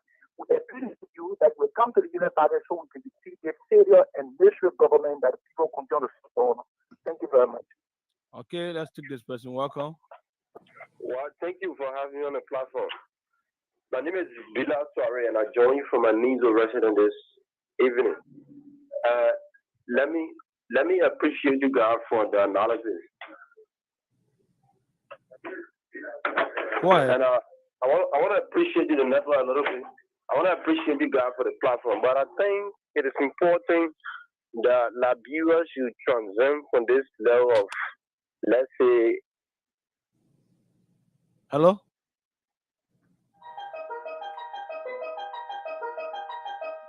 Let me take this person here. Welcome. Yeah, good evening to the family. Good evening, you're live. Go ahead. Thank you. My name is Michael Williams, and I join you from Kingsgate tonight. Okay. Aaron, the issue about Cummings and his running mate. You know, it's just like a story of the woman who in the city, in the town, all the men were running after. And she took herself so beautiful. She started bluffing all the men. You know, like she's the only best woman. So everybody got to understand and know that this woman, she's of no value anymore. Age are gone and attack her. That's the time that she wants serious men. You know, that the issue about Cummings today. Cummings now have become a woman that all men want more. You know, so anything that come away now, you just got to pay. So like what you see Cummings is going about catching how they call it Bronski dollar, or the late Bronski Council Bronski dollar as his running mate. Who know Charlotte in this country? And Charlotte Bronski is Buchanan, grandfather said in the Buchanan. She's not even known in Buchanan. Then the whole of grandfather who know like from America. She was there going to school in America. So what relationship with the people? The one Honorable Fagon saying. She doesn't have that relationship. Then the woman tell us about our friends then as a guy that she can go to and they know villages and things that people really know her. Thank you. So I mean, thank you. Yeah, welcome. Let's hear you. So thank you very much. Anyway, I'm Joe Morwa, calling from Nikutan. Go ahead. Yeah, you know very well that people were demonstrating today for their diamond that lost. You're not even talking on it. $2.5 million diamond that lost. The Bible people were demonstrating today. I think they went to the parent. The police beat them good. You see, all those names supposed to be talking on it. Because those are part of corruption. They put diamond you're taking from their country, they not benefit from it. Then they come to demonstrate for their diamond, then you're beating them. They're not correct like that. Thank you very much. Okay, thank you for having a say on the program this evening. Let's take another person from the side here. Welcome. Yeah, good evening, my brother. Good evening, let's hear you. Good afternoon, Mambo, calling from Ghana, Nigeria. Go ahead. To be very frank, Mr. Kumi keep making his soul bigger and bigger political soul on his foot. The first thing, this lady, this is her first time in politics. Not because Mr. Omer Brodsky had Grand Bassa. I think the best opportunity she could have to run in the district that she was advocating for. But now, Mr. Kumi, led a competition because Nyomri Kanga then agree. And they are making great mistake. For JNB, he already have Lufa with a packaging. He already have Nimba. He already have, I can say, 70% of most Colorado. And even Kumi and the VP, what are the country they have? They didn't do their calculation. And again, they really have really spoiled her political career. Even if she divided Bassa people, even next time around she won't go by in the district, the people will already be divided. Mr. Kumi not doing well for himself. The only behind him. Let me ask him a question. Can you hold him right there, Aaron? If you can. Hello. Yeah. Can I ask you a question? You ever heard of Charlene Bronsky? Yeah, you ever heard of Charlene Bronsky before? Have you seen her in person? The CEO is asking you whether you've heard of Charlene Bronsky before or you've seen her in person. Thanks so much. Only recently when the political season came about, I had not seen her in person. Although I know the law frame, I've been there over and over, but for some time I had not been there. I had not really seen her in person. I only heard about her during the political season when he declared to run in, one of the districts in Grand Bassa. Okay. But besides that, I had never ever heard political name of her. But equally, so I guess all of people. Can you ask him? Can you just ask him? Because presidency. Just hold on a little bit. There's another question. Can you ask him? Do you think Mr. Cummings? Do you think Mr. Cummings made a mistake by choosing Charlene? The CEO is asking. Do you think Mr. Cummings made a mistake by choosing Charlene Bronsky as his running mate? Let me just be very frank with you. On the beginning of Mr. Cummings' political season, he always making mistakes. Even when he created ANC, the first word from Mr. Cummings, he can never ever be VP. I think Mr. Cummings could have created a political career by going under JNB. I think from there, the CPP were going to continue elect. In fact, Mr. Cummings was going to have 3 terms. He and JNB could be 1. He alone could be 2. But now, some people fooling him, they political, I don't even know how to describe them. They have been glamoring on the country. They are the one convincing him, eating him. No, sometimes I can say that I really, really feel for him. He not even understand Liberia politics. They are only fooling him, eating his money, and at the end, if Mr. Kumi can't take time, it will be like certain past politicians that what they wanted in the country, they never get it. Okay. Thank you. Thank you. Let me take this person. Welcome. You're live. Go ahead. Thank you, Aaron. This is Samson Mali. I'm calling from Buchanan, Grand Bassa County. Samson Mali from Buchanan, Grand Bassa County. Yeah, I think the CEO interviewing before when they lie, and on the get that political lie that Dr. Kanga was on the program. I was at Dr. Kanga's son exactly. Oh, okay. Living Grand Bassa. Yes, yeah, you're right. So make your point. On Radio Duba. Okay, go ahead. But you're a little bit low. I don't know what's the issue. Go ahead. Hello, you hearing me? You hearing me clear? Much better now. Go ahead. Okay, I say the whole of Grand Bassa County monitoring you on Radio Duba. Oh, okay. Somebody just relay out there, which is a very good thing for us because to listen to Spoon on the radio station is a greater opportunity for the people of Grand Bassa County.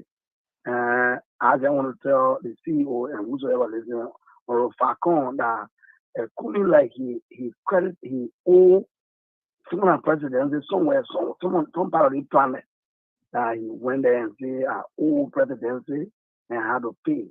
because I never see anybody who's so eager to be president for a country that you don't have any stake in. You don't have a country. Who's that? Kumi, Honorable Kumi. He was won 2017 in his own country. Two people voted for him in Maryland. Now you say in your from.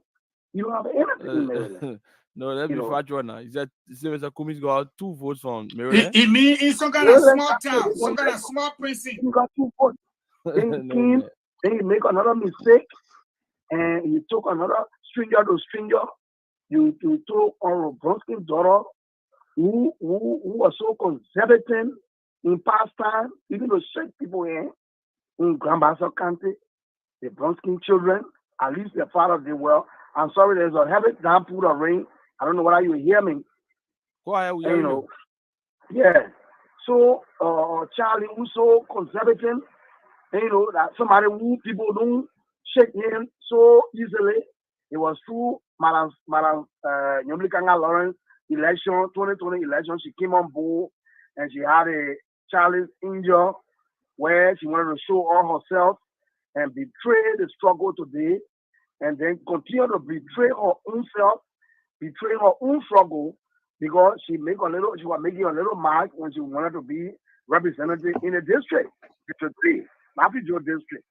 Today, she's betrayed herself because she was not destined. So she went confused with coming to start her political career in Grand Bassa County. Today, if you monitor serious radio stations in this county, the CEO and Aaron and Falcon who listen to me, if you monitor several radio stations in this county, when you do opinion pool, Charlie kill her political career. A lot of people angry with her. She, I was the last child for my father, and my father and my mother don't really like me because I'm not far. I don't do, and I will not far. But let's check this guy a little bit, Kevin. Aaron, what do you mean by Charlie wasn't shaking people's hand? Yeah, hello. I continue to My brother, I get to me. Yeah. Yeah, Hello? the CEO wants to quiz you a little bit. So The man said Charlene in Grand Bassa were refusing to shake people's hands. I mean, that cannot be true, man. Can you ask him, Aaron? He's not hearing me. Ask him. Did you understand me? Come back. He's Aaron saying that what you said about Charlene Bronsky was not waiting to shake the hands of other people in the county. He's finding it difficult to believe that. He's saying that it can be true. I'm telling you, I live here. I was born in Grand Bassa County. I'm a typical Bassa. I live here. I follow Liberty Party almost like if there was a video show, CEO that people are witnessing is like that is going to an end or whatever it would be. I'm following and I continue to follow Liberty Party. Charlene, the Bronsky children are very conservative in this county, especially with Charlene, who just started learning how to hug people. I'm telling you, I'm not mixing my word. I know what I'm telling you. Today, she's showing hate to Senator Lawrence, and she feels that because when Baka said, Pastor vote divided, and other people say Baka was wrong, and that is true. Where it came from, after they announced Honorable Kuhn, and after Senator Lawrence endorsed Baka. Thank you. All of them were feeling the senator was going to go to Kumi. These are all around here. We couldn't agree, and that couldn't happen on planet Earth either. Thank you very much. Thank you. Can I take more calls? Yeah. Take more calls.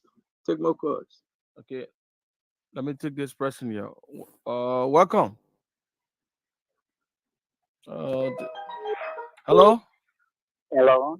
You are live. Go ahead. All right. My name is Pastor Darrell. I do join you from Boston, Magibi County. From Magibi County. Welcome. Let's hear it. All right. I'm so happy to hear the Senator Darrell talking and discussing some of the issues that many Liberians are ignorant when it comes to it. How will it be that you see a senator taking more than 200,000 or closer to 400,000, which of course their salary is 20% in Liberty and the rest is in the US. But one of the things that is really killing us here is that the big man mentality in Liberia. What does that mean by that? If you see, like, let me just example on the senator which was then speaking. If we see Senator Darrell at Boston, everybody would like to go around him. Oh, our power for him to give money. So the more we try and we keep on anything, whether they are killing the country or not, they will always be in that mood to steal and destroy the image of this country. So what I suggest for us Liberians to do is this big man mentality and based on their platform, based on their capability to develop this country, to take this country to another level. Okay, thank you. Thank you very much. Let's take this person. Welcome. Thank you. Hello? You are live. Okay. Good evening, Spoon. Good evening to the panelists. My name is Kindness. I'm Kindness Leeway, phoning from 6th Street following the broadcast this evening. Quiet. Mr. Spoon asked questions whether Charles Lane, is the right person for Kumi. The answer is B, no. B, no. Everything in bold letter, in capital letter, B, no. You see? Look, let me tell you something. Mr. Kumi is very hard to listen. That's the problem we have with him. He's very, Are you a member of the CBP? See that? Are you a member of the CBP when you said that's the problem we have? I'm a member of the CBP. You understand me? Okay. I'm a member of the CBP. But the problem here is that Mr. Kumi has very good dream for the country. But I don't really know why he said that. He keep making mistakes. You see, we have said it even although we keep saying it from the Youth Congress that if do things well before you make decisions. You see, you're going as VP to broadcast should be the best option 2029. You see, now you see another stranger. You see, what we went for in Grand Bassa, that just measure. I'm sorry to say. You see, I'm sorry to say, and I will make it public tonight. I will actually resign if I'm not normal to be member of the CCP.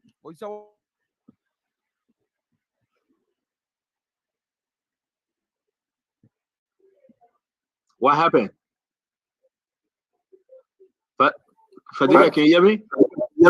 Yeah, Kumi just lost another supporter. Yeah, let's bring in James. Good day, James. You can hear us, James. Take some calls. I'm hearing you. Take some calls, James. You said take some call. You say call out your friend with a cooking. So the number to call is +231 555 11 11 99. +231 555 11 11 99. Hello. Hello.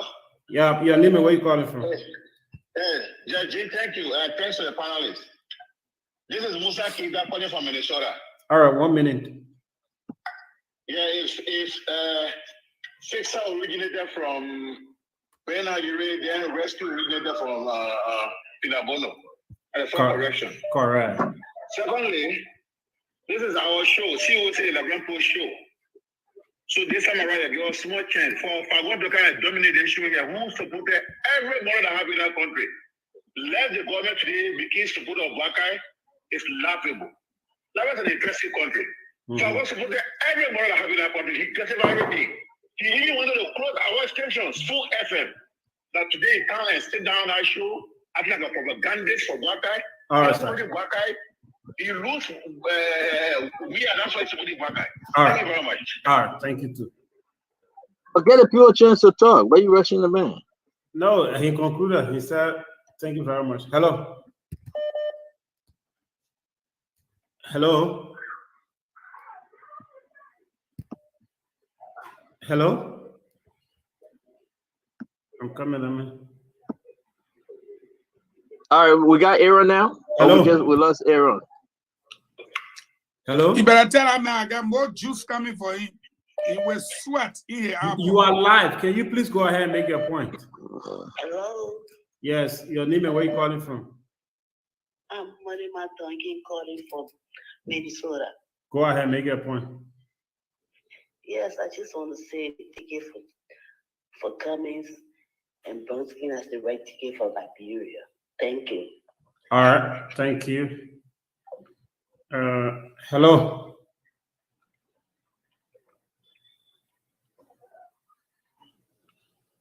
All right, so we go try to bring in. We're bringing Aaron again. Your name and where you we're calling not answering you, man, James. I'm calling from Pennsylvania. Yeah, go ahead. Make your point. Yeah, go ahead. Good.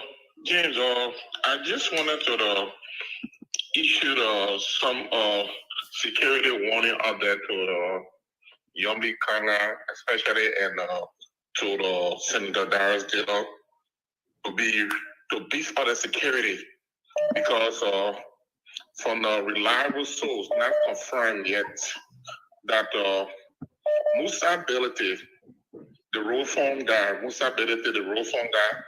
and the FIFA convict is trying by all means to do something negative to one of those people I just mentioned. And until I can confirm it, I'm just telling them to kindly beef up the security. Okay. All right, thank you. We moving to Aaron? Yeah, Aaron, are you back? Hello. Let's see more calls from Liberia, man. Yeah. This is Emmanuel Enders. I'm calling from Germany. All right, go ahead. Yeah, firstly, I want to congratulate the Spoon family. And I'm the Enders from Representative Samuel R. Enders, and he's my uncle. And it just surprised me to see the lack of some of these guys, like the Musability, the Wajal Power, the Martin Colette, the Edo Jala, all these people. These are people who I know personally. I have worked for them. The Musability and Ben Savi, these are just colleagues. Even when Ben Savi was with Liberty Party, I also served as the Secretary General for forget about the history and just make your point. For the elections of just make your point. Make your point, my friend. We don't want to. Make your point and forget about the history. So I just want to say the basis to tell you that I know these people. These people are very corrupt to the extent that they withheld power or horse at Congo time. After the 2017 election, in my present, with your power of Ben Savi, they sold 2 Liberty Party pickups. If you can recall, go to the record, you see that with your power, horse got burned at the Congo time power. To tell you that these people are very corrupt. I have worked with them. I've worked for Ben Savi personally. The record is there. I used to service his air condition in the room of Ben Savi. So these people. Okay, so let's just move ahead now. All right, thank you. For Liberia. All right. People are just that's just all. Thank you. Thank you, sir. I should continue or going to Aaron? Ben get mail. Let me. I have this person here. Welcome. Hello, Aaron. Yeah, go ahead. I'm sorry, I have to let you go. Yeah, it's a serious case. You are live on the radio. Are you aware? Yeah, I know. Go ahead. Aaron, the only message I have for Musa Benete, that he take it easy. Let me put it a simple way. Take it easy. He playing with something that hot. So let him handle it the right way. We know we know his plan, but let him take it easy. Number one, he had his Accra party era. I think he should be doing the things there, not to play with Liberty Party or play with Nyombli every time. That thing he's talking over there, if anything happens to any of those people, we will not guarantee him. Thank you very much. Okay, thank you. Thank you for having us say. So many calls here. Let me take this person. Welcome. Good evening, sir. Good evening. You are live. Yeah, thank you. My name is Peter S. Mato, and I join you from Bannersville this evening. Okay. Yeah, let me say thanks to all of you for the platform. My issue has to do with Muzabelete. Muzabelete has spoiled a political career in our political landscape.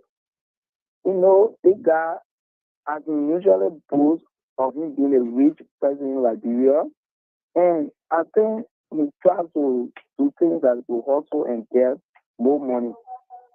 They come endorsement or choosing Charlie Bronson. I think our statement should be very wrong. Yes, because how many people or how often Charlie Bronson name are banned in our political landscape?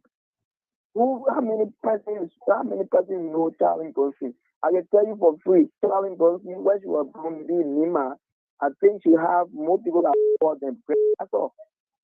So if Charlie Bronson today can be a running mate to Kumin, I think Kumin himself too, he is not ready to go anywhere or to be recognized as a presidential material. So we only tell Kumin that he should wait or endorse the ambassador Joseph Nima Boakai to come together, to support her every win and towards election. Then we can make giving ambassador. But for him to become president, I think it will be in 2029. Thank you. Thank you. Welcome. Thank you. Let me say good evening to you and to all of your panelists.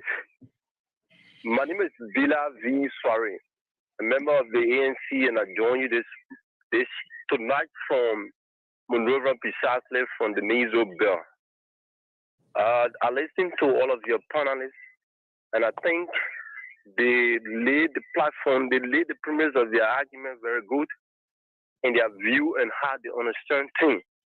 But I think it is important when we listen to Spoon, we expect people to come up with credible information and be balanced in as much that we have our political disagreement. Having said that, you listen to somebody, the CEO asks Fadiga, what are some of the things that you think Ms. Charlie Bronson brings to the table? He said nothing. That is to tell you that people do not want to be objectivity to certain issues, but wanting to put complete propaganda and laugh into it because they have that. That is not politics. That is not how we understood politics. You said Charlie bring nothing to the table, nothing absolutely.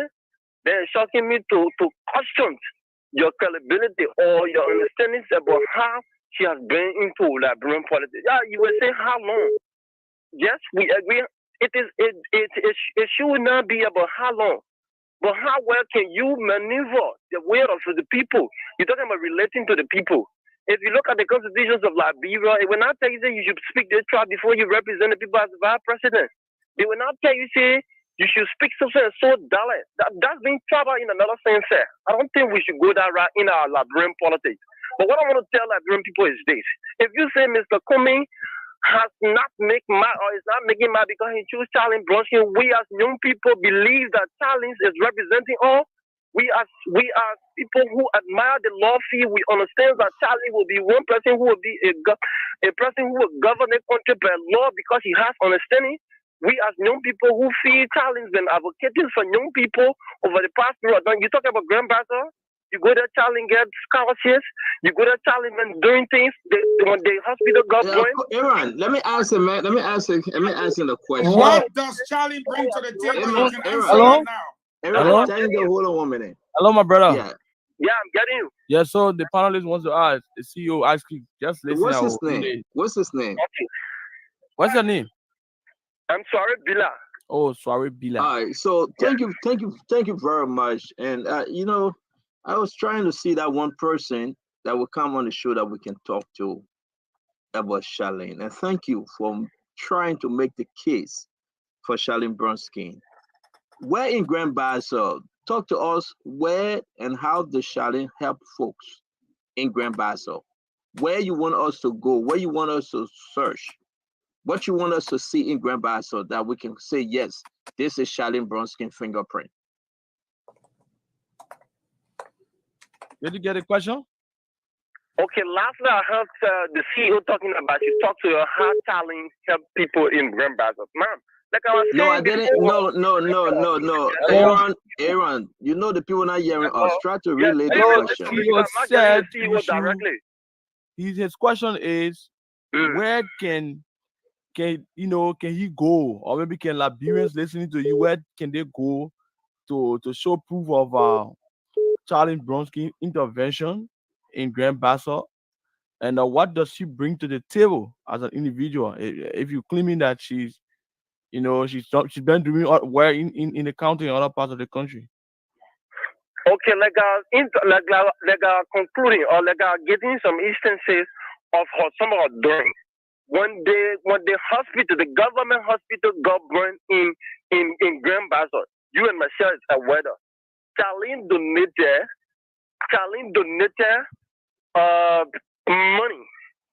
money that was rejected. You and Michelle have been following. You can go on the. I can precisely tell you the platform that you can go on that platform in Grand Bassa that is popularly known.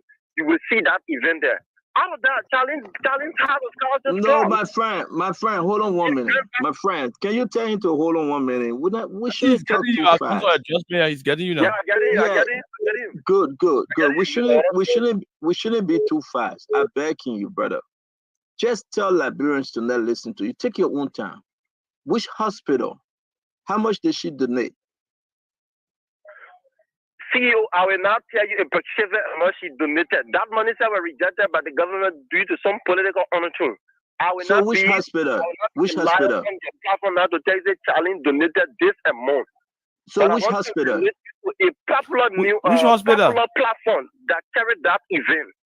Which hospital? You said which hospital? The government hospital in Grand Bassa. Okay. So name me another thing that Charlene did before we let go of you. No, hold on now. No, hold on. Why are you concluding? You're running out of data. Why are you running? Don't run. Hold on. We'll talk to you, my friend. You come here a little bit low. Say that again. Okay. I just want you to let me ask you the last question. With the exception of the hospital, what else can you point to that Charlene have done for the people of Grand Bassa? Be specific. Yeah, that'll help me because the water spoon is coming a little bit. Please help me with that question. Aside from the hospital's contribution, the contribution she made to the hospital, according to you, what else can you point to? She's bringing leadership to our country. She's represent one of the. No, that's not the question. That's not the question.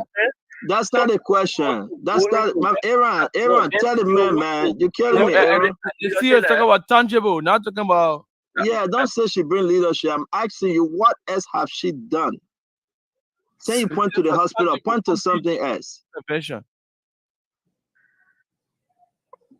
All right, let him go. We'll have him another time. Thank you, folks. Let's try to do this. Let's try to close. Yeah, let's try to close because it's kind of hard, and I appreciate the young man though. He's trying. I mean, I give it to him. He's trying. Guys, this is exactly what we are talking about on the show. It's hard for you to point to that thing, that one thing. You know, it's just hard. If I'm gonna say you went to the church and you said Jesus Christ healed me, Jesus Christ make me walk. Jesus Christ went. It says stand up and walk. People saw the man. He stood up and he walked. That's a miracle. That's a testimony he's going to give. Help us. And this goes to the CPP people too. Please help us. Show us something. Don't tell us that she shouldn't have done it. Don't tell us, say, well, it's not a requirement. But just tell us something that Charlene have done that we can relate to. Not about her father. Not about Joseph Yemabaka helping her grandmother. No. We need to know whether she's a baggage to Mr. Cummings, whether she an asset, whether she can help Mr. Cummings or she can pull Mr. Cummings in the river to drown. We just need to know. And if I'm not mistaken, Charlene older than Kun. Yeah, Charlene older than Kun by few months, I think. So let me just say this. I think yeah. No, more than about 2 years. Okay, but we'll come to that. But let me just ask this though. You know, I met Charlene Bernstein, right? At Royal Hotel, she and her fiance, a very decent lady. I'm not going to disrespect her. You know I wouldn't do that. But let's just look at the tangibles. What has she done? Liberians, begin to think for yourself. Not what somebody else will tell you. I want you to look around your environment. If you're in Grand Bassa, look around and tell us what have she done. For Yombli Kanga, maybe you can point to something and say, this is what Yombli have done. I can see this, I can see this. I want you to say the same thing. Don't do it because of party. Don't just do the plenty talking, no. But tell us, what have she done? And I will ask everybody that comes and talk, give them the chance. What have you done for the people? It's not a requirement, of course, but can Charlene show us something? Nothing connected to her father or to her father's name? Nothing, just her. Charlene, what have you done? That's the only question I want you guys to ask. Do not insult, do not say anything. Just ask our sister Charlene, but what are you bringing to the table? Because we know about Mr. Cummings now. Mr. Cummings was looking for that extra help. Is she giving him the extra help or she putting him down? Fadiga, you think she giving Mr. Cummings now? Because this brother struggled to tell us something about Charlene. Everybody that called, 98% of them, maybe 99%, they are not happy with the ticket. Liberians, though, Liberians, it's the only 3 calls, hold on, the only 3 calls that we got is from America that say it's a good ticket. But Liberians in Liberia say it's a bad ticket. Talk to me, Al Hussein. The thing here is, it's a bad ticket all around. You cannot put what is not there. If I listened to this lady speak, and she said one thing. She said it, and I want people to go there. I'll get that recording. She said, speaking Bassa is a useless tender to set for anybody. That was her own word. Useless tender. She said, people act like poverty, the wearing poverty is like a badge of honor. I hear Mariah say, I hear everybody say. The thing here is, this lady is clearly disconnected from the people. And it shows from what that guy said about she refused to. I don't know her. And I would try not to judge her. I don't think she's that kind of person, because the first time, she's my friend on Facebook. The first time I really got drawn to her, I saw her playing soccer with some young guys in the community. That video was appealing to me. And when I look at her, I said, this lady has a future in Liberia. My only problem with Charlene at this time is that she has strewn, I don't know whether she still have a chance, but right now I say she has strewn her political career away over Cummings, whatever ambition that he has, and to run behind his ambition. Because honestly, Charlene, one of my friends from Bikino, we grew up, Chokon Bakon, he wrote something on here, and he lives in Bikino. He said a couple of years ago, Charlene, when she wanted to run in District 1, I think something to that effect. There's a reason why, she says she's from District 1. There's a reason why she chose to run in District 3, because it's more urban, and people tend to be more rational in those areas. They don't vote deeply on tribal line. So she fled the District 1 and moved over to District 3. And for you to just surface out of the blue and come to the people that they don't know you, look, there is something called relatability. You can put all the policy aside, all this policy on the table. That's one thing. But you have to be relatable. There is a good reason why people believe that someone that has been down there with them will easily understand your problem. It's easy.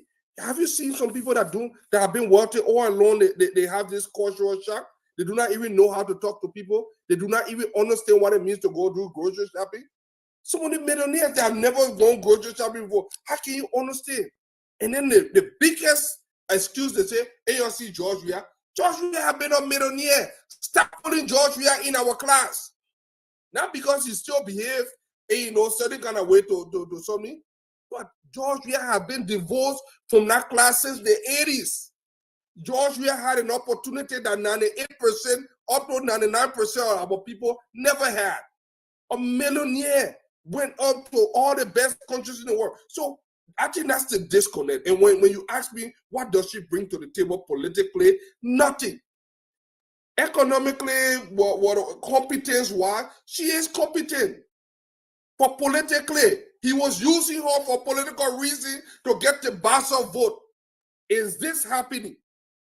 Suppose say, oh, that far put food and tell no, you must win first before you can put food on people tell. Nobody care about all your food, all the permit. How many times politicians in promise? So that your promise.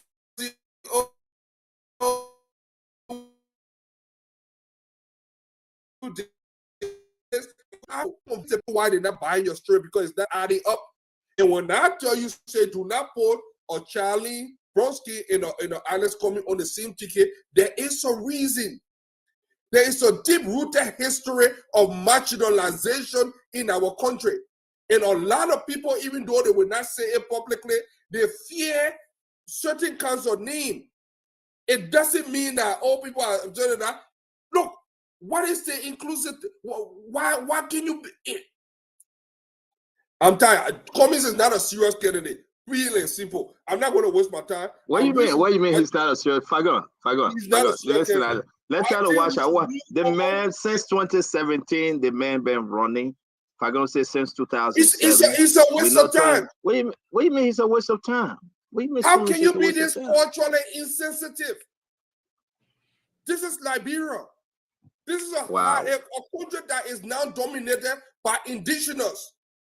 You do not want that perception. And people will now say, oh, divisive. It's not being divisive. I'm being real here. I'm being real and honest. A lot of people will not say it, but when you go in your little comfort, they feel very uncomfortable with this ticket, and they have a good reason. Because you want to have a rainbow government, a government that is reflective of the general population of that country.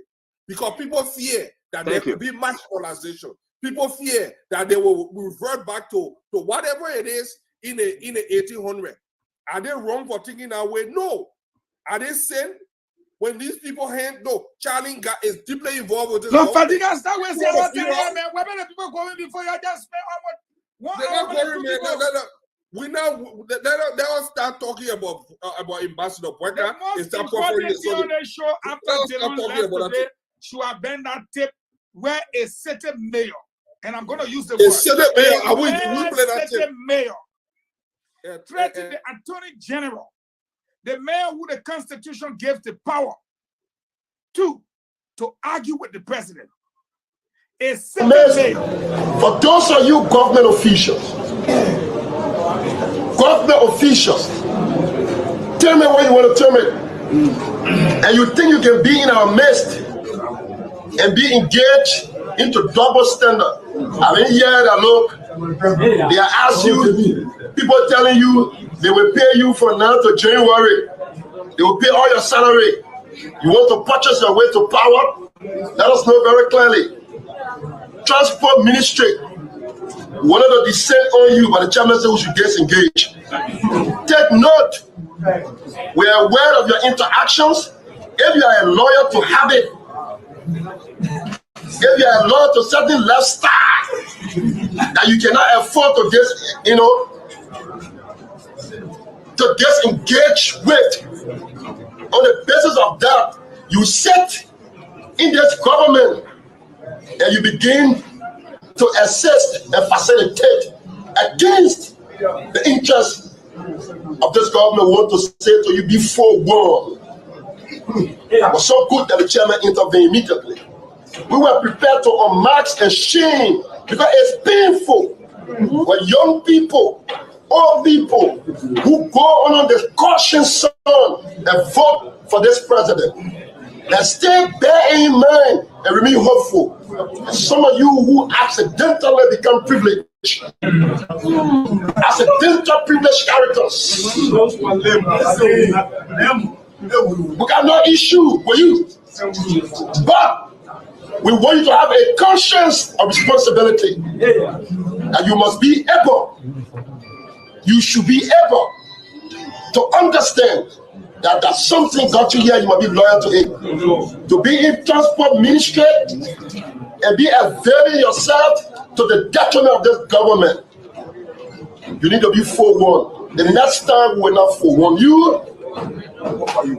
Next time we will not forewarn you. The masses of our people will have a solution for some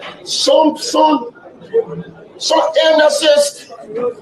You have to have some medicine for it. So, I want to say to transport, thankful, grateful to the chairperson who has said he takes seize of this matter, because we have to see our information. To see our information. A virtue as Secretary General of the party, in collaboration with the BTS intelligence officer, the youth chairperson, I furnish our offices with a plethora of information. And that's why we want you to be forward. Chairman, party remains supreme. We take heed, not disobey. It can't on you.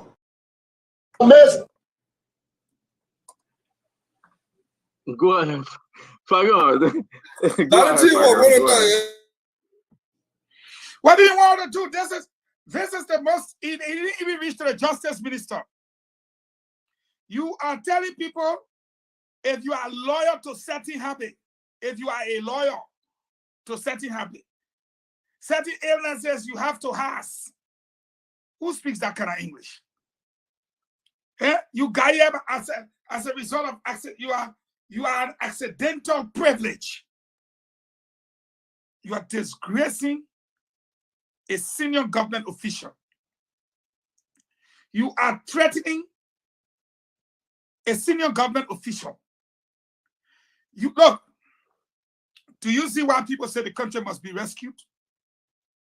This is a sitting mayor, not a superintendent, not an assistant superintendent, a sitting mayor. He does not govern the county. He governs one of the cities in the county. Bentall, Carisburg, Peaceville. He has become so powerful. Let me send a message to President Weah tonight.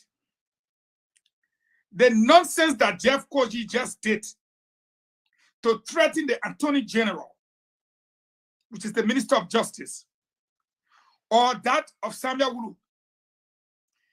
If you, George Weah, believe Kogi is a man, tell Kogi to threaten the Chief Justice.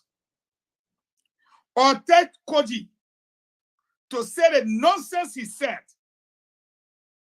to Michael Wilkins Wright as a justice minister or attorney general, if you like. Let me tell you something, Alpha Diga. It is, when Kogi said, it is something that brought you here, you must be loyal to it. Play the tape again. What was that something that took Sam Wulu there?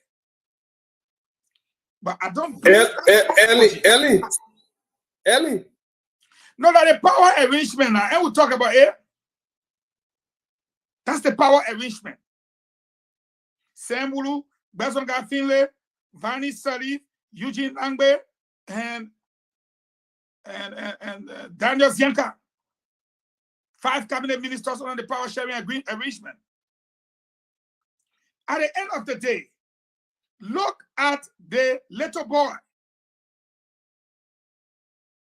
Look at the little boy talking down to the Attorney General, talking down to a certain government minister. The whole idea here is this. You can state your case without having to threaten the ministers. But why have press conference for something that's going to be internal? No, let's say it's not internal, it's political. Say accusing them of supporting the other side. But you don't need to threaten them that you are going to descend on them. In what way? You going to kill them? But Jefferson been doing it since Ellington, you know that, right? So you put... That's a history of doing that. No, you have a history, but you are in government now. And what I like to say is this, before I hand over to you, because I can't move from here.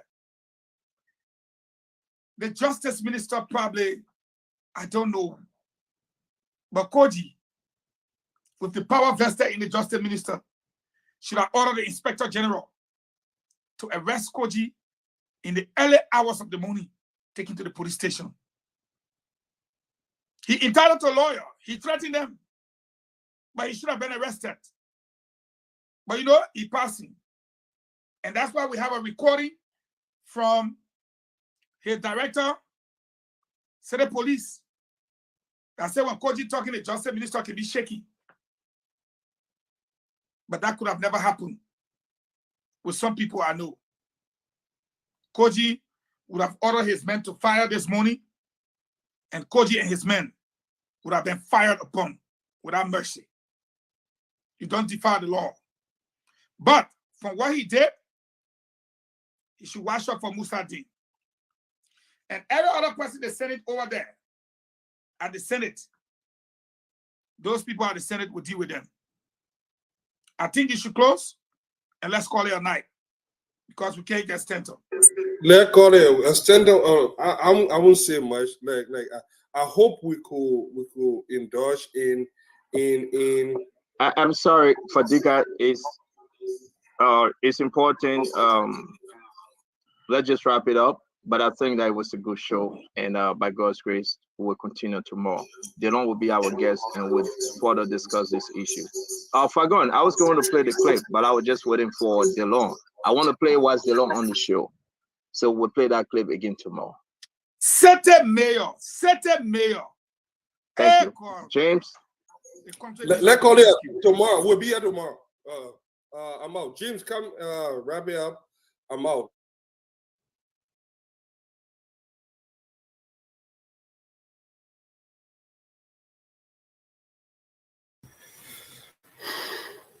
All right, folks. See you all tomorrow. By God's willing, the team will be here tomorrow at 8 p.m.